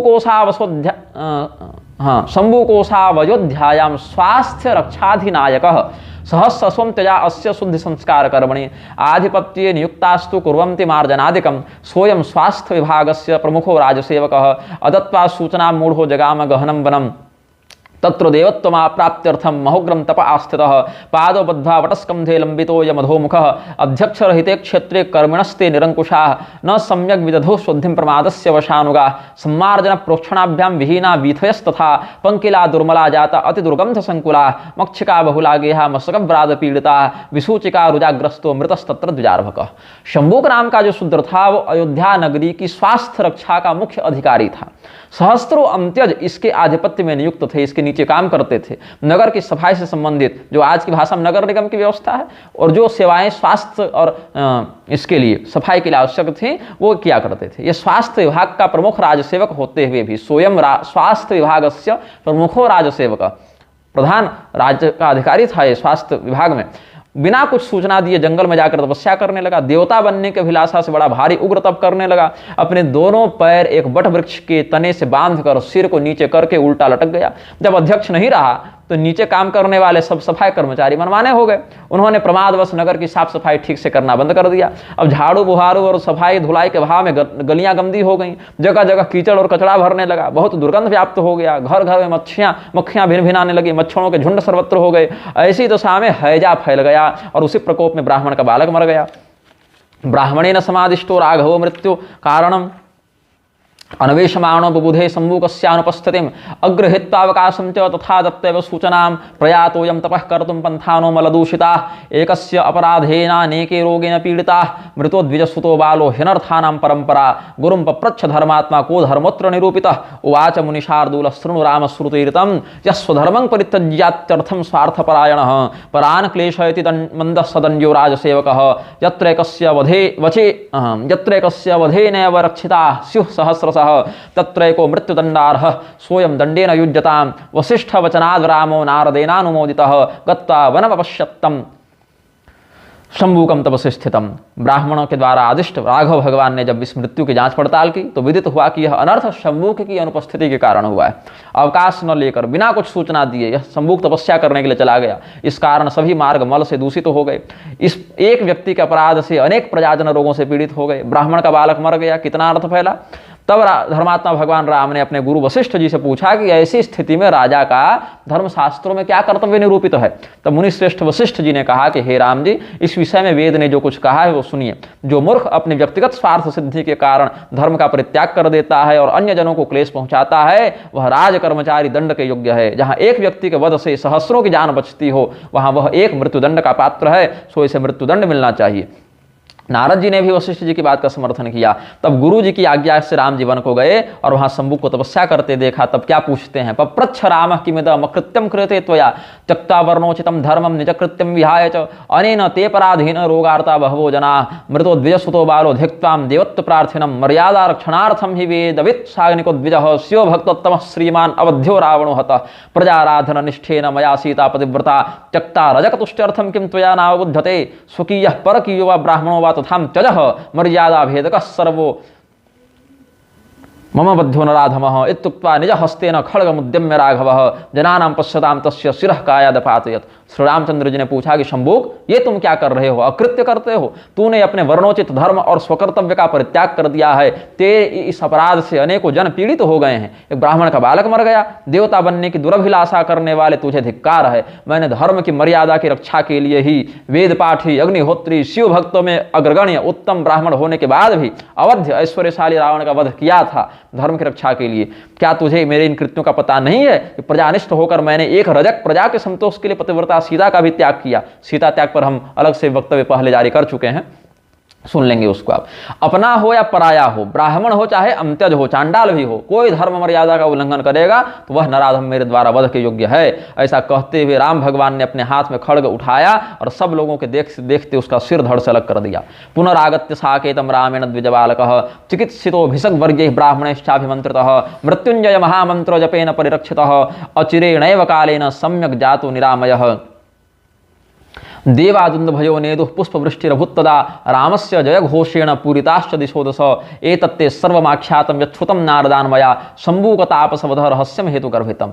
फिर श्री रामचंद्र जी अयोध्या वापस आए। उन्होंने उत्तम वैद्यों के द्वारा बालक की चिकित्सा करवाई, वेदज्ञ ब्राह्मणों के द्वारा धर्मानुष्ठान करवाया, महामृत्युंजय आदि सिद्ध मंत्रों का जाप करवाया। इन सब कृत्यों से वह मृत बालक थोड़े ही समय में सब प्रकार से स्वस्थ हो गया, पुनर्जीवित हो गया। तब देवगण ने दुंदुभी बजाई और पुष्पों की वर्षा होने लगी। श्री राम भगवान के जय घोष से दसों दिशाएं गूंजने लगी। इस प्रकार मैंने नारद जी के मुख से शंभूक तापस के वध के जो रहस्यों का श्रवण किया था वह हमने तुमको सुना दिया। अच्छा, उमा संहिता में भी कल हम चर्चा कर रहे थे, उमा संहिता में भी तथा सर्ग शतान पंच षटकांडानि तथोत्तरम कृत्संग रामायणं युवा श्रृणोति श्रावयेत वा सर्वबंध विनिर्मुक्तो ब्रह्म भूयाय कल्पते। षटकांडानि तथोत्तरम, 6 कांड उत्तरकांड के साथ मिलाकर 7 कांड, ये पूरी रामायण को जो पढ़ता है वो ब्रह्म भूयाय कल्पते, परमात्मा लोक को प्राप्त होता है। ऐसा उमा संहिता के 3 अध्याय में भगवान ने कहा है और उमा देवी को सुनाया है शिव जी ने। हाँ, पुनर्गत्वा पुनरयोध्यां तु रामपादा उपस्पृशत् ब्राह्मणस्य मृतं बालं कालधर्ममुपागतं जीवयामास काकुत्स्थः शूद्रं हत्वा च तावसं ततस्तु गौतमी तीरे नैमिषे जनसंसदि। ये पद्म पुराण के उत्तरखंड के अध्याय 244 में 1 से लेकर 32 श्लोक के मध्य जो उत्तरकांडीय कथाओं का वर्णन भगवान शिव ने किया है उसके अंतर्गत ये बात वर्णित है। अब रामभद्राचार्य कुतर्क बड़ा करते रहते हैं कि हम स्रोत प्रमाण मानेंगे, हम केवल वेदों से प्रमाण मानेंगे, हम इधर उधर का कोई प्रमाण नहीं मानेंगे। तो भैया वेदों से ही आप प्रमाण ग्रहण कर लीजिए। कल हमने सीता त्याग से संबंधित प्रमाण दिया था पिछले वीडियो में, ऋग्वेद के 10वें मंडल के 99 सूक्त के 5वें मंत्र से दिया था। और अब हम यहाँ पर ऋग्वेद के 7वें मंडल के सूक्त 19 के मंत्र दूसरे से तम हत्यदिंद्र कुत्समावह वाले मंत्र का हम यहाँ पर व्याख्यान करेंगे। मंत्र रामायण में वर्णन करते हैं आचार्य नीलकंठ चतुर्धर इस मंत्र की व्याख्या में, लोकस्थोपि अलौकिकं कर्म करोसीत्याह त्वम हेति हे इंद्रत्वम प्रसिद्ध इतरेषां परोक्षं कुत्सम ऋषिम् आवह रक्षितवानसि कदा समर्ये कालेन सह स्पर्धायां सत्यां तन्वा मृतस्य पुत्रस्य शरीरेण सहागतस्य पितृवाक्यं शुश्रूषमाणः मनसि कुर्वन् मृतं पुत्रमानि यद्वारि शोचतो विप्रस्य वाक्यं श्रुत्वा यममपि जित्वा तत्पुत्रमानितवानसीत्यर्थः। कथं मृतमपि रक्षितवानित्यत आह दासमिति दासं शूद्रं शूद्रस्यायोग्येन तपसा शुष्यं तं कोयवं कुत्सितेन स्वस्य दोषहेतुना मुनिधर्मेण युज्यते स्वधर्मेण च सेवया वियुज्यते इति कोयवम् अस्मै आर्जुनेयाय अर्जुन्याः पुत्राय कुत्साय तज्जीवनार्थं नरन्धयः नितरां हिंसितवानसि शिक्षन् शिक्षयन् धर्म मर्यादाम्। तम हत्यदिंद्र कुत्समावह वाला जो मंत्र है ऋग्वेद के 7वें मंडल के 19वें सूक्त के दूसरे मंत्र में, उसकी व्याख्या में जो हमने अभी पढ़ा संस्कृत में, उसका हिंदी अर्थ यह है। आचार्य नीलकंठ चतुर्धर मंत्र रामायण में लिखते हैं, हे राम, यह प्रसिद्ध है कि कुत्स ऋषि की तुमने रक्षा की। अपने मृत पुत्र के शरीर के साथ द्वार पर आए हुए उसके पिता ब्राह्मण के शोक वचनों को सुनकर यमराज को भी जीतकर तुम उसके पुत्र को ले आए। दास संज्ञक शूद्र को शूद्र के लिए अयोग्य तपस्या से शोषित होते देखकर, तपस्या से ही वह शोषित हो रहा था, वह अपने दोष की हेतुभूत मुनिधर्म में लग रहा है और स्वधर्म सेवा से विमुख हो रहा है। आपने अर्जुनी के पुत्र अर्जुनेय कुत्स के जीवन हेतु उस शूद्र को अनुचित तपस्या से हटाकर उसका संहार किया। इस प्रकार धर्म मर्यादा की शिक्षा दी। ये वेद से सिद्ध होता है। अब कुछ लोग यह कुतर्क कर सकते हैं कि सीता त्याग भी वेद से प्रमाणित हो रहा है, शंभुकवध भी वेद से प्रमाणित हो रहा है, तो कहीं ऐसा तो नहीं कि वेद ही राम जी के बाद लिखे गए। ये भी कुछ दुर्बुद्धि, क्योंकि जब दिमाग भटकता है तो बहुत ज़्यादा ही भटक जाता है। तो आपको यह स्मरण होना चाहिए जो हमने सीता त्याग के प्रकरण में भी बात कही थी, और यहाँ भी इस बात को हम कह रहे हैं कि जब ऋग्वेद के 10वें मंडल के 99 सूक्त के 5वें मंत्र में कहते हैं तो वम्रस्य वाल्मीकेः ये शब्द प्रयुक्त किया है मंत्र रामायणकार ने। कैसे माने कि मंत्र रामायणकार ने यह सही व्याख्या की है, तो वाल्मीकि जी का नाम वेद में वम्री के नाम से आया है। वम्रस्य मन्ये मिथुना विवव्री ऐसे आया है ना। तो यहाँ वम्र का क्या अर्थ है, बोले वम्रस्य वाल्मीकि, वम्र कहते हैं वाल्मीकि को। और ये बात कैसे प्रमाणित होती है, वेदों में वाल्मीकि जी का नाम वम्री आया है कैसे, तो यहाँ पर सूत जी बताते हैं, कौशिक रामायण के अंतर्गत ये बात वर्णित है गाधिपुरस्य निकटे जाह्नव्या दक्षिणे तटे क्षेत्रं बकसरो नाम नाना वृक्षोपशोभितं लता गुल्म निकुंजाढ्यं सर्वतोर्सुखसंयुतं वन्यपुष्पसमाकीर्णं कंदमूलफलाधिकं तत्र गाधिसुतः श्रीमान् कौशिको मुनिसत्तमः निर्माय स्वाश्रमं दिव्यमुवास तपसि स्थितः स्वाध्याय निरतास्तस्य शिष्या अयुतसंख्यकाः तत्रैव निवसन्ति स्म ब्रह्मचर्यव्रते स्थिताः एवं कुलपतेस्तस्य प्रियः पुत्रत्वमागतः शिष्यस्वन्यतमो वर्णी देवरात इति स्मृतः एकदा कौशिकः श्रीमान् सम्यग् हुतहुतासनः आस्थितः शिष्य सदसी पाठयामास सुव्रतः देवरातस्तदा वाक्यं प्रोवाच वदतांबर। गाधीपुर के निकट गंगा के दक्षिण तट के पास बकसर नामक एक क्षेत्र है। बक कहते हैं बगुला को, बगुला से जो तालाब घिरा रहे उसको बकसर कहते हैं। गाधीपुर को अब कालांतर में लोग गाजीपुर कहने लगे हैं और बकसर को बक्सर, क को आधा कर दिया, बकसर को बक्सर कह देते हैं और गाधीपुर को गाजीपुर कर रखा है। लेकिन शास्त्रों में उस स्थान का नाम गाधीपुर और बकसर है। बक मतलब बगुला और सर मतलब सरोवर। तो सार यह है कि बहुत सुंदर रमणीय स्थल था, वहाँ महाराज गाधी का शासन था। गाधी के पुत्र जो हैं कौशिक मुनि विश्वामित्र वहाँ पर रहते थे और वेद शास्त्रों को पढ़ने वाले 10,000 शिष्य उनके यहाँ रहते थे। पूरी यूनिवर्सिटी थी, कुलपति थे वो वहाँ के। यूनिवर्सिटी सही शब्द नहीं है लेकिन आज की भाषा में आप समझ जाएं इसलिए हमने कह दिया। तो उन कुलपति विश्वामित्र जी का एक बड़ा ही सुंदर शिष्य था, ब्रह्मचारी था, जो उनके पुत्र भाव से वहाँ रहता था। उसका नाम था देवरात। तो एक बार जब शिष्यों को पढ़ाने के लिए बैठे थे तो देवरात ने प्रश्न किया है कि मैं पूछता हूँ कि पूरा रामायण कितने प्रमाण वाला है जिसको पढ़ने से संपूर्ण रामचरित का ज्ञान हो जाए, या रामचरित जो है अलग अलग ग्रंथों में विभिन्न प्रकार से वर्णन किया गया है, ये विविधता क्यों है। अतः पृच्छामि भगवन् प्रणम्य तव पादयोः कियत् रामायणं काव्यं संपूर्णं सर्वतोमुखं यत्पाठादखिलं रामचरितं विदितं भवेत् अथ तत्रापि वैविध्यं किमर्थं मुनिसत्तम। तो कौशिक जी कहते हैं, वेद वेद्ये परे पुंसि जाते दशरथात्मजे वेदः प्राचेत सादासीत् साक्षात् रामायणात्मना अनंता वै यथा वेदास्तथा रामकथा मता ऋग्वेदस्य या मुख्या लोके शाकल संहिता तस्याहि विद्यते सूक्तम दृष्टम वम्री महर्षिणा तदेव प्रथमं बीजं प्रथमं ये तदेव प्रथमं बीजं श्रीरामचरितस्य ही वेदे यो वम्रिरित्युक्तो लोके वाल्मीकिरेव सह द्वावप्येदौ समानार्थो शब्दौ नात्र हि संशयः दृष्ट्वा क्रौञ्चवधं क्षुब्धो निषादं मुनिपुङ्गवः ससाप शोक संतप्तो भगवत् प्रेरिताशयः मा निषाद प्रतिष्ठां त्वमगमः शाश्वती समाः यत् क्रौञ्च मिथुनादेकम् अवधि काममोहितम्। विश्वामित्र जी ने बताया कि वेदों के द्वारा जिन्हें जाना जा सकता है ऐसे परम पुरुष भगवान जब दशरथ के यहाँ पुत्र रूप में अवतरित हुए तब साक्षात वेद ही प्रचेता पुत्र महर्षि वाल्मीकि के द्वारा रामायण के रूप में प्रादुर्भूत हो गए। तो जैसे वेद अनंत हैं वैसे ही रामकथा भी अनंत है। इसी बात को हरि अनंत हरि कथा अनंता लिखते हैं गोस्वामी जी। ऋग्वेद की शाकल नाम की शाखा लोक में प्रसिद्ध है। उसी संहिता में ही वम्री नामक ऋषि के द्वारा समाधि में दृष्ट एक सूक्त है। रामचरित का वह सूक्त ही प्रथम बीज है। वेद में रामचरित सूक्त के मंत्र दृष्टा ऋषि का नाम वम्री कहा गया है। संसार में उसे ही वाल्मीकि कहते हैं। वेदे जो वम्री ऋत्युक्तो लोके वाल्मीकि रेवच, ये बात है। तो मुनिश्रेष्ठ वाल्मीकि जब एक निषाद द्वारा क्रौंच मिथुन में से एक पक्षी के वध के कारण क्षुब्ध हुए, शोक संतप्त हुए, तो भगवत प्रेरणा से उनके मुख से यह शाप निकला कि हे निषाद, तू दीर्घ काल तक प्रतिष्ठा को प्राप्त मत हो, तू जीवित ज्यादा दिन मत रहे, क्योंकि तूने क्रौंच युगल में से एक काममोहित पक्षी का वध कर दिया है। अब पहला जो श्लोक है वेद वेद्य परे पुंसि जाते दशरथात्मजे जो हमने पढ़ा, वो तो रामभद्राचार्य भी अगस्त्य संहिता के में भी वर्णन है, तो वहाँ के संदर्भ से ये रामायण को वेद तुल्य सिद्ध कर ही चुके हैं। लेकिन वेदे जो वम्री ऋत्युक्तो से मेरी बात का समर्थन मिलता है, जहाँ से हमने ऋग्वेद से मंत्र रामायण का आश्रय लेकर, नीलकंठी टीका का आश्रय लेकर सीता त्याग और सम्मुखवध को प्रमाणित किया है। तो ये सब आगे है, बहुत विस्तृत विषय है, पूरा प्रकरण तो मैं नहीं बताऊंगा क्योंकि वीडियो भी बहुत लंबा हो जाएगा। कहने का भाव है कि अलग अलग ऋषियों ने, पहले तो आप अध्यात्म रामायण की मेरी कथा सुनेंगे, हमने आनंद रामायण के आधार पर और कौशिक रामायण के आधार पर तो हमने बताया ही है कि वहाँ पर जो रामायण है वो अनंत थी, कम से कम 100 करोड़ श्लोक फिर भी मनुष्य दृष्टि से समझा जा सकता है, शतकोटि प्रविस्तरम। उसका अलग अलग लोकों में शिव जी ने भगवान नारायण के समन्वय से विभाजन किया तो 33 करोड़ मिले, फिर 1 करोड़ बचा तो 33 लाख मिले, फिर 1 लाख बचा तो 33 हजार मिले, फिर 1000 बचा तो 33 मिले, फिर 100 बचा 333 बटा तो एक श्लोक बचा तो उसमें 32 अक्षर थे। राम रामेति रामेति रमे रामे मनोरमे सहस्र नाम तत्तुल्यम राम नाम वरानने। तो इसीलिए उसमें से 30 अक्षरों को बांटा, 10 10 10 और 2 अक्षर रा और म, राम, ये शिव जी ने अपने लिए रखा। ये विभाजन हम बहुत बार कथाओं में कह चुके हैं, तो इसीलिए संक्षेप में हमने बता दिया और पुस्तकों में भी हम ये बात लिख चुके हैं। तो इसीलिए कहा कि अलग अलग ऋषियों और देवताओं के पास रामायण का जो हिस्सा आया उन्होंने उसी भाग को आगे बढ़ाया, और इसीलिए अलग अलग रामायणों में कुछ कुछ भेद कथानक की दृष्टि से थोड़ा थोड़ा मिल जाता है, ये बात है। अब क्यों ऐसा है तो कहते हैं अकूपारो यथा सिंधुश्चुलकी कर्तुमक्षमः तथैव रामचरितम नैकस्मिन् माति पुस्तके। जैसे अपार समुद्र को चुल्लू में भरना असंभव है, वैसे ही संपूर्ण रामचरित को भी एक ग्रंथ में भरना असंभव है।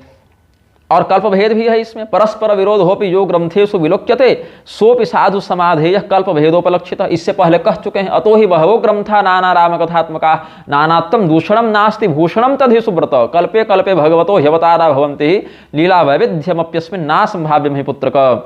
विविध रामायणों में राम जी की जो अलग अलग कथाएं वर्णित हैं वो उसका दूषण नहीं है, वो प्रक्षिप्तवाद नहीं है, वो तो भूषण है, उसका आभूषण है। विभिन्न रामायण ग्रंथों में जो परस्पर विरोध दृष्ट है वह भी कल्पभेद की से भली भांति समाधान करने योग्य है, क्योंकि प्रत्येक कल्प में भगवान के अवतार होते हैं। इसलिए हे पुत्र, विभिन्न कल्पों में लीलाओं का कुछ वैभिन्न भी असंभव नहीं है। वो देवरात जी ने प्रश्न किया है कि अनादि निधना वेदा इति शास्त्र विनिर्णय तत्रास्ति रामचरितम श्रीमद्भिरित्युदीरितम रामावतारो भवति ब्रह्मं त्रेतायुगे सदा त्रेताकालीन घटना वेदेषु घटते कथम तथा सति तु वेदानाम् अनादित्वं विनश्यति इति मे संशयस्तात समाधेयस्त्वयाधुना।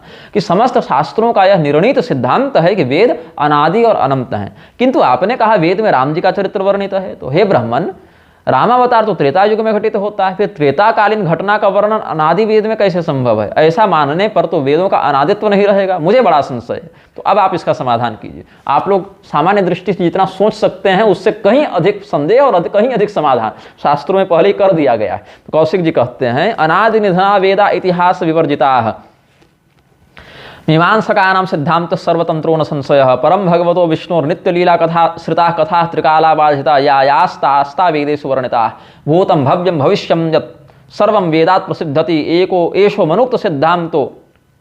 मनुक्त सिद्धांतोपवादः सर्वसम्मतः त्रिकाल प्रभो ज्ञानं नहि तत्काल बाधितं भविष्यमपि तद्ज्ञाने वर्तमानवदास्थितम्। वेदोक्तान्येव नामानि दर्शम मुनीश्वराः पश्चाल्लोके सूतान्येव स्थापयन्ति यथा तथम वेदे वलोक्य गंगाया वर्णितं नाम सुब्रत दृष्ट्वा समाधो लोके तद्भागीरथ्या विनिश्चितं भागीरथ निपात पश्चात् निर्मिता वेद संहिता इत्याशंका मृषा यस्माद् वेदात् सर्वं हि निर्वभौ तस्माद् वेदेषु दृश्यन्ते अवताराणां शुभाः कथाः नैवात्र विस्मयः कार्यो वेदो नारायणः स्वयं यस्य निःश्वसितं वेदा यो वेदेभ्योऽखिलं जगत् निर्ममे सहि सर्वात्मा रामरूपी जनार्दनः। कौशिक मुनि विश्वामित्र जी ने बताया कि इसमें संदेह नहीं कि मीमांसकों का यही सिद्धांत है कि वेद आदि और अंत से परे हैं और इतिहास के उपाख्यान उनमें नहीं पाए जाते, लेकिन भगवान विष्णु की जो त्रिकाला बाधित नित्य लीलाश्रित कथाएं हैं वो सब वेद में वर्णित हैं। भूत भविष्य और वर्तमान सब कुछ वेद से सिद्ध होता है। यह मनु महाराज का बताया गया सिद्धांत सर्वसम्मत है और अनैतिहासिकता का अपवाद है। इसीलिए त्रिकालज्ञ भगवान का ज्ञान काल द्वारा बाधित नहीं होता। भविष्यत्कालीन ज्ञान भी भगवान के ज्ञान में वर्तमान की भांति ही सदैव प्रस्फुटित रहता है। वेदोक्त नामों को देख देख कर ही मुनीश्वरों ने पश्चात बाद में संसार में वैसे नाम रखे हैं। जैसे वेदों में गंगा का नाम भागीरथी वर्णित है, तो ऋषियों ने समाधि द्वारा यह निश्चय किया कि राजा भगीरथ के द्वारा ही आनित जलधारा का यह नाम होना चाहिए और ऐसा ही प्रख्यापित किया। इसीलिए राजा भगीरथ के बाद वेद बने, ऐसी कल्पना व्यर्थ है, क्योंकि वेद से ही सब कुछ भाषित हुआ। चूंकि वेद में गंगा का नाम भागीरथी है इसीलिए भगीरथ ही लाने में समर्थ हुए, नहीं तो तपस्या तो दिलीप अंशुमान सगर सब कर ही रहे थे। इसीलिए वेदों में भगवान के अवतारों की शुभ कथाएं बीज रूप में उपलब्ध होती हैं। इसमें तुम्हें कुछ संदेह नहीं करना चाहिए, क्योंकि वेद तो स्वयं नारायण है। समस्त वेद जिस प्रभु के निश्वास भूत हैं, जो वेदों के द्वारा ही समस्त जगत की रचना करते हैं, वही जनार्दन विष्णु भगवान श्री राम के रूप में अवतरित हुए। वेदेषु दृश्यते यो हि शब्द ब्रह्म स्वरूप धृक् स एव राम रूपेण लोके अवतरति प्रभुः स्वस्वाज्ञां स्वयमेवेशश्चरित्वा दर्शयत्यसौ अतः श्रीरामचरितं वेद सिद्धांत दर्शनम ज्ञानम हि द्विधम प्रोक्तम सिद्धांताचार भेदतः सैद्धांतिकम वेद दृष्टम चरितम व्यावहारिकम ऋगादिकम तयोराद्यम परम रामायणम स्मृतम अतः श्रीरामचरितम श्रुतीनाम उपबर्हणम बृंहणम। वेद में शब्द स्वरूपधारी जो परब्रह्म दिखाई पड़ता है वही प्रभु लोक में श्रीराम के रूप में अवतरित होता है। वे प्रभु अवतरित होकर वेद में आदिष्ट अपनी आज्ञाओं को आचरण में परिणत करके दिखाते हैं। इसीलिए रामचरित्र वैदिक सिद्धांतों का क्रियात्मक निदर्शन है। सिद्धांत और आचार के भेद से ज्ञान दो प्रकार का होता है। सो वेद में वह ज्ञान सिद्धांत रूप में स्थित है और रामायण में व्यवहार में आने वाले रूप में विद्यमान है। ऋग्वेद आदि चारों वेदों में सैद्धांतिक ज्ञान है और रामायण में आचरित ज्ञान है, इसीलिए रामचरित वेदों का ही व्याख्यान है। अब रामानुकरणायासो वेदाज्ञा पालनम व्रतम तस्मात् सर्व प्रयत्नेन रामध्येय सदास्तिकैः अन्येषाम् अवताराणां मुन्यर्षि गुरु तद्विदाम् उपदेशोऽनुसर्तव्यः सर्वदा सर्वथा बुधैः परं तेषां य आचारो यावान् वेदानुमोदितः तावानेवानुसर्तव्यो न वान्धश्रद्धया परः लीलावतारः सत्यं न्येल्पज्ञाश्चैव नरादयः एको हि भगवान् रामो मर्यादा पुरुषोत्तमः तस्योपदेशाचारो ग्राह्यो यत्नेन द्वावपि सर्वेषामेव शास्त्राणां मथीतार्थोऽयमद्भुतः वेदे शिष्याः प्रोद्धन्ते गुरुणा स्वयमेव हि यानि सुचरितान्येव ह्यस्माकं शृणुपुत्रकाः तान्येव समुपास्यानि नेतराणि कदाचन यतो नरो बहुज्ञोऽपि न सर्वज्ञ इति स्थितिः अल्पज्ञत्वात्मादाद्वा कदाचाररतो भवेत् तेजीयांसः समर्थाये तेषां दिव्यं हि जीवनं नानुकर्तुं हि तच्छक्यं मनुजैरल्पशक्तिभिः विसदग्धं पूतनायाः पपोस्तन्यं जनार्दनः मुञ्जाटवीदवाग्निञ्च शिवो हालाहलं विषम् अल्पशक्तिर्नरस्तस्मान् न देव चरितं चरेत्। क्या कहते हैं कि श्री राम भगवान के आचरण का अनुकरण करना वस्तुतः वेद की आज्ञा पालन करने का व्रत है, इसीलिए आस्तिकों को सब प्रकार से यत्न करके श्री रामचंद्र जी का ध्यान करना चाहिए। राम से भिन्न अन्य सभी देवी देवता और ऋषि मुनि गुरु आदि पूज्यजनों के उपदेश का अनुसरण करना चाहिए। उनका आचरण जितना वेद के द्वारा अनुमोदित हो उतना ही अनुसरणीय है, अंधश्रद्धा के कारण अधिक अनुसरणीय नहीं है। ध्यान देंगे इस प्रसंग को, मैं शीघ्रता से बोल रहा हूं लेकिन ध्यान से सुनिएगा। श्री रामचंद्र जी के अतिरिक्त अन्य जो ऋषि महर्षि देवी देवता गुरुजन है उनके आचरण में जितना वेद का समर्थन मिले, शास्त्र का समर्थन मिले उतना ही करना चाहिए, पूरी नकल नहीं करनी चाहिए। क्यों? भगवान श्री रामचंद्र जी के अतिरिक्त अन्य अवतार प्रायः लीला अवतार होते हैं, भगवान का अवतार मर्यादा अवतार है। श्री रामचंद्र जी मर्यादा पुरुषोत्तम है, बाकी लीला पुरुषोत्तम है। और मनुष्य तो अल्पज्ञ होता है। श्री रामचंद्र जी का उपदेश और आचरण दोनों अनुकरणीय है, लेकिन हे देवरात, वेदों में गुरु शिष्य को सर्वप्रथम यही उपदेश देते हैं कि हे पुत्र सुनो, हमारे जो वेदानुमोदित अच्छे आचरण हो उनका ही तुम अनुसरण करना, अन्यों का नहीं। क्योंकि मनुष्य बहुत कुछ का ज्ञाता होता हुआ भी सब कुछ का ज्ञाता नहीं होता, ये बात स्पष्ट है। इसीलिए अल्पज्ञ होने के कारण अथवा प्रमादवश मनुष्य अधर्म के आचरण में रत हो सकता है। जो तेजस्वी और समर्थ होते हैं उनका जीवन दिव्य कोटि का होता है। अल्पशक्ति वाला साधारण मनुष्य उनके दिव्य आचरणों की नकल नहीं कर सकता। शंकराचार्य जी ने भी नो इतराणी कहा ना तैत्तरीय उपनिषद के भाष्य में, हमारे चरित्र में जो तुमको दिखे शास्त्र सम्मत, वेद सम्मत, आमनाय सम्मत वो तुम करना, सब कुछ मत करना, इतर वाला मत करना। भगवान कृष्ण ने पूतना का विषाक्त स्तनपान किया और मुंज वन में लगी अग्नि का पान किया। भगवान शिव ने हाल विष का पान किया क्योंकि वे समर्थ थे। इसीलिए अल्प शक्ति वाले मनुष्य को देवताओं के आचरण का अनुकरण नहीं करना चाहिए, उनके उपदेश का अनुकरण करना चाहिए। और श्री रामचंद्र जी मर्यादा पुरुषोत्तम है तो उनके उपदेश और आचरण दोनों ग्राह्य हो जाते हैं। अब एक कुतर्क कुछ लोग यह भी कहते हैं कि भगवान जब सर्वज्ञ हैं तो सम्मुख से पता क्यों पूछते गए, सम्मुख से उद्देश्य को पूछने लगे, ये उपाय क्यों पूछने लगे।